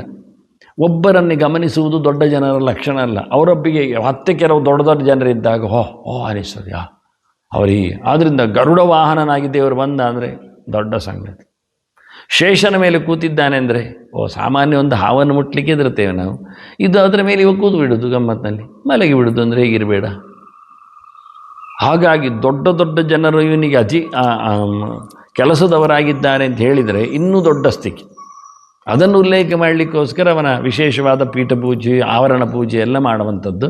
ಆದ್ದರಿಂದ ಬಿಲ್ಲುವತ್ತರವನ್ನು ಸಮರ್ಪಣೆ ಮಾಡುವಾಗ ಅಖಂಡವಾಗಿ ಹೇಳಿದೆ. ಯಾಕೆಂದರೆ ಬ್ರಹ್ಮ ರುದ್ರರವನ ಅಧೀನರು, ಬ್ರಹ್ಮಣ ಪಿತರಂ ವಂದೇ ಶಂಕರಸ್ಯ ಪಿತಾಮಹಂ ಎನ್ನುವುದು ಅರ್ಥ ಆಗಿವೆ. ಶ್ರೇಯಪತಿಮಜನ್ ನಿತ್ಯಂ ಬ್ರಹ್ಮಾದಿ ರುದ್ರಾದಿ ಇಂದ್ರಾದಿ ಪ್ರಪಿತಾಮಹಂ. ಇದು ಮಧ್ವಾಚಾರ್ಯದ್ದಿಗೆ ಬ್ರಹ್ಮನ ಅಪ್ಪ, ಶಿವನ ಅಜ್ಜ, ಇಂದ್ರನ ಮುಂತಾದವರದ್ದೆಲ್ಲರೂ ಹಿರಿಯಜ್ಜ ಇದ್ದಾನೆ, ಲಕ್ಷ್ಮಿಯ ಗಂಡನಿದ್ದಾನೆ ಎನ್ನುವ ಅರ್ಥ ಆಗಲಿಕ್ಕೋಸ್ಕರ ಲಕ್ಷ್ಮೀ ಅಧಿಷ್ಠಾನವಾದ ಬಿಲ್ವವು ಅವನ ಪತಿಗೆ ಸೇವ್ಯವಾಗಿರಲಿಕ್ಕೆ ಹೋಗಿ, ಈ ಮೂರ್ತಿಗಳೆಲ್ಲ ಇಲ್ಲಿ ಇರಲಿಕ್ಕೆ ಹೋಗಿ ಎಲ್ಲೋ ಭಗವದ್ ಅಧೀನ ಅನ್ನಲಿಕ್ಕೋಸ್ಕರ ಬಿಲ್ಲಪತ್ರೇಣ ಮಾನವಃ ಅಂಥೇಳಿ ಅಸಾಧಾರಣವಾದ ಒಂದು ಸೊತ್ತನ್ನು ಪರಿಗ್ರಹಿಸಿದ್ದಾರೆ ಅಂತ ಹೇಳಿ ಆಚಾರ್ಯ ಮಧ್ವರು ವೇದವ್ಯಾಸರು ಕೊಟ್ಟ ಮಾತನ್ನು, ದೇವರಿಗೆ ಇಷ್ಟವಾದದ್ದನ್ನು ದೇವರೇ ಹೇಳಿದ್ದಾನೆ ಅಂತೇಳಿ ಕೊಟ್ಟರು. ಇದೆಲ್ಲ ನಮಗೆ ಭಾರಿ ಕಷ್ಟ ಮಾರಾಯರು ಹೇಳಿದ್ರು. ಅದಕ್ಕೆ ಮಾನವ ಅಂತ ಹೇಳಿದ್ದು. ನಾವು ಮನುಷ್ಯರಿಗೇನೆ ಅಧಿಕಾರಿಗಳು ಅಂತ ಹೇಳಿದ್ದು, ಮತ್ತು ಬೇರೆ ಯಾರನ್ನಲ್ಲ. ಮನುಷ್ಯ ಲೋಕದಲ್ಲೇ ಮನುಷ್ಯನು ಬಿಲ್ವತ್ರೆ ಮರವನ್ನು ಸಂಪಾದನೆ ಮಾಡಿಕೊಂಡು ಅದರ ಎಲೆಯನ್ನು ಕಿತ್ತುಕೊಂಡು ಅದನ್ನು ದೇವರಿಗೆ ತಾನು ಸಮರ್ಪಿಸಲಿಕ್ಕೆ ಉಂಟು. ಇದರಲ್ಲಿ ಒಂದು ರಹಸ್ಯ ಏನು ಕೇಳಿದರೆ, ಬಿಲ್ಲವತ್ರೆಯನ್ನು ದೇವರಿಗೆ ಹಾಕುವಾಗ ಡೌನ್ವರ್ಡ್ಸ್ ಹಾಕಲಿಕ್ಕೆ ಎನ್ನುವುದನ್ನು ಕಲಿಬೇಕು. ಇಷ್ಟು ಇದು ಇಲ್ಲಿನ ರಹಸ್ಯ. ಮಾಮೂಲಿ ಪೂಜೆ ಪದ್ಧತಿಯಲ್ಲಿ ಕೆಲವರೆಲ್ಲ ಹೇಳಿಕೊಡುವುದಿಲ್ಲದನ್ನೆಲ್ಲ, ಮತ್ತೆಲ್ಲವನ್ನು ಹೇಗೆ ಆಗ್ತದೋ ಹಾಗೆ ಕೊಡಲಿಕ್ಕೆ ದೇವರಿಗೆ. ಪಾರಿಜಾತ ಆಗಲಿ, ಇತರ ಪುಷ್ಪ ತುಳಸಿಗಳಾಗಲಿ, ಪ್ರಕೃತಿಯಲ್ಲಿ ಯಾವ ಪ್ರಕಾರ ಆಗಿದೆ ಹಾಗೆ ಕೊಡಲಿಕ್ಕೆ. ಆದರೆ ಬಿಲ್ಲುವತ್ರೆಯನ್ನು ಮಾತ್ರ ಪ್ರಕೃತಿಯ ಪ್ರಕಾರದಲ್ಲೆಲ್ಲ ಡೌನ್ವರ್ಡ್ ಆಗಿ, ಕೆಳಮುಖವಾಗಿ ಅದನ್ನು ದೇವರಿಗೆ ಕೊಡಲಿಕ್ಕೆ ಅಂತ ಹೇಳಿ ಇದನ್ನಲ್ಲಿನ ವಿಷಯ. ಅಂದರೆ ಇಲ್ಲಿಯ ವ್ಯಾಖ್ಯಾನದಲ್ಲಿ ಟಿಪ್ಪಣಿಯಲ್ಲಿ ಬರಬೇಕಾದ ಸಂಗತಿ. ಅದನ್ನೆಲ್ಲ ಯಾರು ವ್ಯಾಖ್ಯಾನಕಾರರೆಲ್ಲ ಗಮನಿಸಲಿಲ್ಲ, ಕೊಡಲಿಲ್ಲ. ವೀರಮಿತ್ರೋದಯ ಮುಂತಾದ ತುಂಬ ಹೊತ್ತಗಳಿವೆ. ಆದರೆ ಇಲ್ಲಿ ಸಹ ಒಂದು ಹೇಳಲಿಕ್ಕೆ ಹೋದಾಗ ಪತ್ರಗಳನ್ನು ದೇವರಿಗೆ ಕೊಡುವುದು, ಪತ್ರಗಳ ಮತ್ತು ಅಂಕುರಗಳನ್ನು ಕೊಡುವಂಥದ್ದು, ಅಂದರೆ ಕಿಸಲಯ, ಚಿಗುರು, ಇವೆಲ್ಲ ಪುಷ್ಪಗಳ ಸ್ಥಾನದಲ್ಲಿ ಇದೆ ಅಂತ. ಆದ್ದರಿಂದ ಹೇಳಿದ ಪುಷ್ಪಗಳು ಆ ಋತುವಿನಲ್ಲಿ ಆ ಸಮಯದಲ್ಲಿ ನಮಗೆ ಸಿಗದಿದ್ದರೆ ಆ ಪುಷ್ಪದ ಪತ್ರೆಯೂ ಆಗ್ತದೆ, ಆ ಪುಷ್ಪದ ಕಿಸಲೆಯು ಅಂದರೆ ಚಿಗುರು ಆಗ್ತದೆ ದೇವರಿಗೆ, ಅದರ ಸ್ಥಾನದಲ್ಲಿ ಅಂತ ಅರ್ಥ. ಕ್ರಮ ಇದ್ದಾಗ ಕೊಡಲೇಬೇಕು, ಇಲ್ಲದೇ ಇದ್ದಾಗ ಎಲ್ಲಿ ಹೋಗುವುದು? ಬಾರದೇ ಇದ್ದರೆ ಅಗಸಿ ಪುಷ್ಪ ಹೇಳಿದ್ದಾರೆ, ಅಗಸಿ ಪುಷ್ಪ ಆಗಲಿಲ್ಲ, ಗಿಡ ಉಂಟು, ಈಗ ಆಗುವುದಿಲ್ಲ, ಅದು ಮಳೆ ಬಿದ್ದ ನಂತರ ಮತ್ತೆ ಆಗುವುದು ಅಂತಾದರೆ ಅದರ ಎಲೆ ಕೊಡಿ, ಚಿಗುರು ಕೊಡಿ. ಅಶೋಕವೂ ಹಾಗೆ, ಕೆಲವೊಮ್ಮೆ ಇಡೀ ವರ್ಷ ಸಿಗ್ತದೆ ಅಂತ ಇರುವುದಿಲ್ಲ, ಅಂಥ ಸಂದರ್ಭದಲ್ಲಿ ಅದರದ್ದು ಚಿಗುರು ಕೊಡಿ ಮತ್ತು ಎಲೆ ಕೊಡಿ. ಈ ಪೂಗ ಪುಷ್ಪ ಆದರೆ ಯಾವತ್ತಾದರೂ ಎಲ್ಲಿಯಾದರೂ ಹಾಗೇ ಆಗ್ತದೆ. ಪೂಗ ಅಂದರೆ ಅಡಿಕೆ ಪುಷ್ಪ, ಅಡಿಕೆ ಪುಷ್ಪ ಅದಕ್ಕೆ ಸೀಸನಲ್ಲಿ ಅಂತಲ್ಲ, ಅದು ನೀವು ಯಾವಾಗಲೂ ಹರಿಲಿಕ್ಕೆ ಬರ್ತದೆ, 12 ತಿಂಗಳಲ್ಲಿಯೂ ಲಭ್ಯ ಅದು. ಆದರೆ ಇದೆಲ್ಲ ಅಲ್ಲ, ಕೆಲವು ಪುಷ್ಪಗಳೆಲ್ಲ 12 ತಿಂಗಳು ಲಭ್ಯ ಇಲ್ಲ, ನಂದೇ ಅರ್ಥ ಬೇಕಾದಾಗ ಸಿಗ್ತದೆ. ಮಂದಾರ ಯಾವಾಗಲೂ ಆಗ್ತದೆ, ಪಾರಿಜಾತ ಯಾವಾಗಲೂ ಆಗ್ತದೆ, ಕೆಲವು ಆಗುವುದಿಲ್ಲ, ಕೆಲವು ಸೀಸನ್ನಲ್ಲಿ ಮಾತ್ರ ಆಗ್ತದೆ. ಪಾಟಲ ಆಗ್ತದೆ, ಗುಲಾಬಿ ಎಲ್ಲ ಬೇಕಾದ, ಸೇವಂತಿಗೆ ಆಗ್ತದೆ ಯಾವಾಗಲೂ. ಆಗದೇ ಇರತಕ್ಕ ಹೂಗಳಿಗೆ, ಮರ ಹೂಗಳಿಗೆಲ್ಲ ಆಗದೇ ಇರತಕ್ಕ ಹೂಗಳು, ಅಶೋಕ ಆಗುವುದಿಲ್ಲ ಸಾಮಾನ್ಯವಾಗಿ. ಆದ್ದರಿಂದ ಇದನ್ನೆಲ್ಲ ಗಮನಿಸಿ ಅವರು ಹೇಳಿದ್ದು ಪುಷ್ಪ ಇಲ್ಲದ ಸ್ಥಾನದಲ್ಲಿ ಪತ್ರಕ್ಕೆ ಅವಕಾಶ ಇದೆ, ಪತ್ರ ಇಲ್ಲದ ಸ್ಥಾನದಲ್ಲಿ ಚಿಗುರಿಗೆ ಅವಕಾಶ ಇದೆ ಅಂತ. ಹಾಗಾಗಿ ಬಿಲ್ವೋತ್ತರೆಯನ್ನು ಎತ್ತಿ ಹೇಳಿ ಮರಗಳ ಎಲ್ಲದರ ಒಂದು ಪ್ರತಿನಿಧಿಯಾಗಿ ದೇವರಿಗೆ ಪ್ರಶಸ್ತವಾಗಿ ಒಂದನ್ನಾದರೂ ಒಂದೊಂದು ದಿನ ಕೊಡುವಾಗೆ ಆಗಲಿ ಅನ್ನುವ ನೆಲೆಯಲ್ಲಿ ಸಕೃದಭ್ಯಚ್ಚ ಗೋವಿಂದಂ ಬಿಲ್ವತ್ರೇಣ ಮಾನವಃ ಮುಕ್ತಿಭಾಗಿ ನಿರಾತಂಕಿ ವಿಷ್ಣುಲೋಕೆ ಚಿರಂ ವಸೇತ್ ಅಂತೇಳಿ ಬಹಳ ದೊಡ್ಡ ಮಟ್ಟಿನ ಪ್ರಯೋಜನವನ್ನು ಇಲ್ಲಿ ಉಲ್ಲೇಖ ಮಾಡಿದ್ದಾನೆ. ಪ್ರಯೋಜನಕ್ಕೆ ಟಿಪ್ಪಣಿಯನ್ನು ಕೊಟ್ಟಿದ್ದೇನೆ ಈ ಬಾರಿ. ಇನ್ನು ಅದರ ಪ್ರಯೋಜನ ಹೇಳಿದ ಬಗೆ ಏನು, ಅದರ ಅರ್ಥ ಏನು ಎನ್ನುವುದನ್ನು ಮುಂದೆ ಅದರ ಚಿಂತನೆ ಮಾಡುವ. ಜೊತೆಯಲ್ಲಿ ಗೋವಿಂದನ ಪೂಜೆ ಅಂತ ಹೇಳಿದ್ದಾರೆ. ನಾವು ಕಳೆದ ಬಾರಿ ಕೇಶವನನ್ನೆಲ್ಲ ಪೂಜೆ ನೋಡಿಕೊಂಡೆವು. ಪ್ರತೀಕದಲ್ಲಿ ಹೇಗೆ ಅಂತ ಹೇಳಲಿಲ್ಲ ನಾನು ಆಗಲು. ಕೇಶ ಅಂದರೆ ಕಿರಣ ಅಂತ ಅರ್ಥ, ಕೇಶ ಅಂಶು ಸಂಹಿತ ಅಂತ ಅರ್ಥ. ಅಂಶುಮಾಲಿ ಯಾರು ಕೇಳಿದರೆ ಸೂರ್ಯ ಕಿರಣವುಳ್ಳವ. ಅದರಿಂದ ಕಿರಣಗಳ ರಾಶಿಯುಳ್ಳವನು ಸೂರ್ಯನು ಪ್ರತೀಕವಾಗಿ ಭಗವಂತನ ಪೂಜೆಗೆ ಬೇಕು ಅಂತ. ಹಾಗಾಗಿ ನಾವು ಸೂರ್ಯನನ್ನಿಟ್ಟುಕೊಂಡೇ ಸಂಧ್ಯಾ ವಂದನೆ ಮಾಡುವುದು ಅನುಷ್ಠಾನ. ದೇವರು ಹೇಳಿದ್ದಾನೆ, ನನ್ನನ್ನು ಸೂರ್ಯ ಮಾಧ್ಯಮದಲ್ಲಿ ಸೂರ್ಯಮಂಡಲ ಮಧ್ಯವರ್ತಿಯಾಗಿ ಚಿಂತನೆ ಮಾಡಬೇಕು ನೀನು ಅಂತ ಕೃಷ್ಣನೇ ಹೇಳಿದ್ದಾನೆ. ಅದರ ಗೆರೆಗಳಿನ್ನೊಮ್ಮೆ ಉಲ್ಲೇಖ ಮಾಡುತ್ತೆ. ಹಾಗಾಗಿ ಕೇಶವೇ ಕಂಸಕೇಶಿಘ್ನೇ ಸ್ವರ್ಚಿತೆ ಅಂತ ಹೇಳಿದ್ದು ಪ್ರಧಾನವಾಗಿ ಸೂರ್ಯಮಂಡಲದಲ್ಲಿ ಕೃಷ್ಣನ ಪೂಜೆ ಮಾಡಿದ್ದರೆ, ಅಂದರೆ ಜಪದಿಂದ ಹಿಡಿದು ಸೂರ್ಯೇತು ವಿದ್ಯೆಯ ತ್ರಯ ಅಂತೇಳಿ ಗಾಯತ್ರಿ ಮಂತ್ರ ಜಪದಿಂದ ಹಿಡಿದು ಚಿಂತನೆಯನ್ನು ತಂದಿದ್ದಾರೆ. ಹಾಗೆ ಇಲ್ಲಿ ಸಹ ಸಕೃದಭ್ಯರ್ಚ್ಯ ಗೋವಿಂದಂ ಅಂತೇಳಿ ರೂಢಿಯಲ್ಲಿ ಮತ್ತು ಯೋಗದಲ್ಲಿಯೂ ದನವನ್ನು ಕಾಯ್ದವನು, ದನಕ್ಕೆ ಇಂಬುಗೊಟ್ಟವನು ಕೃಷ್ಣನನ್ನು ಪೂಜೆ ಮಾಡಬೇಕೆನ್ನುವ ಅರ್ಥ ಸಹಜ ಆಗಿದೆ. ಗೋವುಗಳಂದರೆ ಕಿರಣಗಳು ಅಂತಲೂ ಅರ್ಥ. ಕಿರಣ ಉಳ್ಳವ ಸೂರ್ಯನೂ ಆಗ್ತಾನೆ. ಇಲ್ಲಿಯೂ ಸಹ ಗೋವಿಂದ ಅಂದಾಗ ಸೂರ್ಯ ಮಾಧ್ಯಮದ ಪ್ರತೀಕದಲ್ಲಿ ಕೃಷ್ಣನ ಪೂಜೆ ಅಂತ ಬರ್ತದೆ. ಇನ್ನೂ ಅನೇಕ ಅರ್ಥಗಳು ಗೋವಿಂದ ಶಬ್ದಕ್ಕೆ ಮತ್ತು ಪ್ರಯೋಜನದ ಕೆಲ ವಿವರಣೆಗಳನ್ನು ಮತ್ತೆ ಸೇರಿದಾಗ ಚಿಂತನೆ ನಡೆಸುವ ವಂದನೆಗಳೊಂದಿಗೆ ಶ್ರೀಕೃಷ್ಣಾರ್ಪಣಮಸ್ತು. ನಾರಾಯಣ ನಾರಾಯಣ ನಾರಾಯಣ.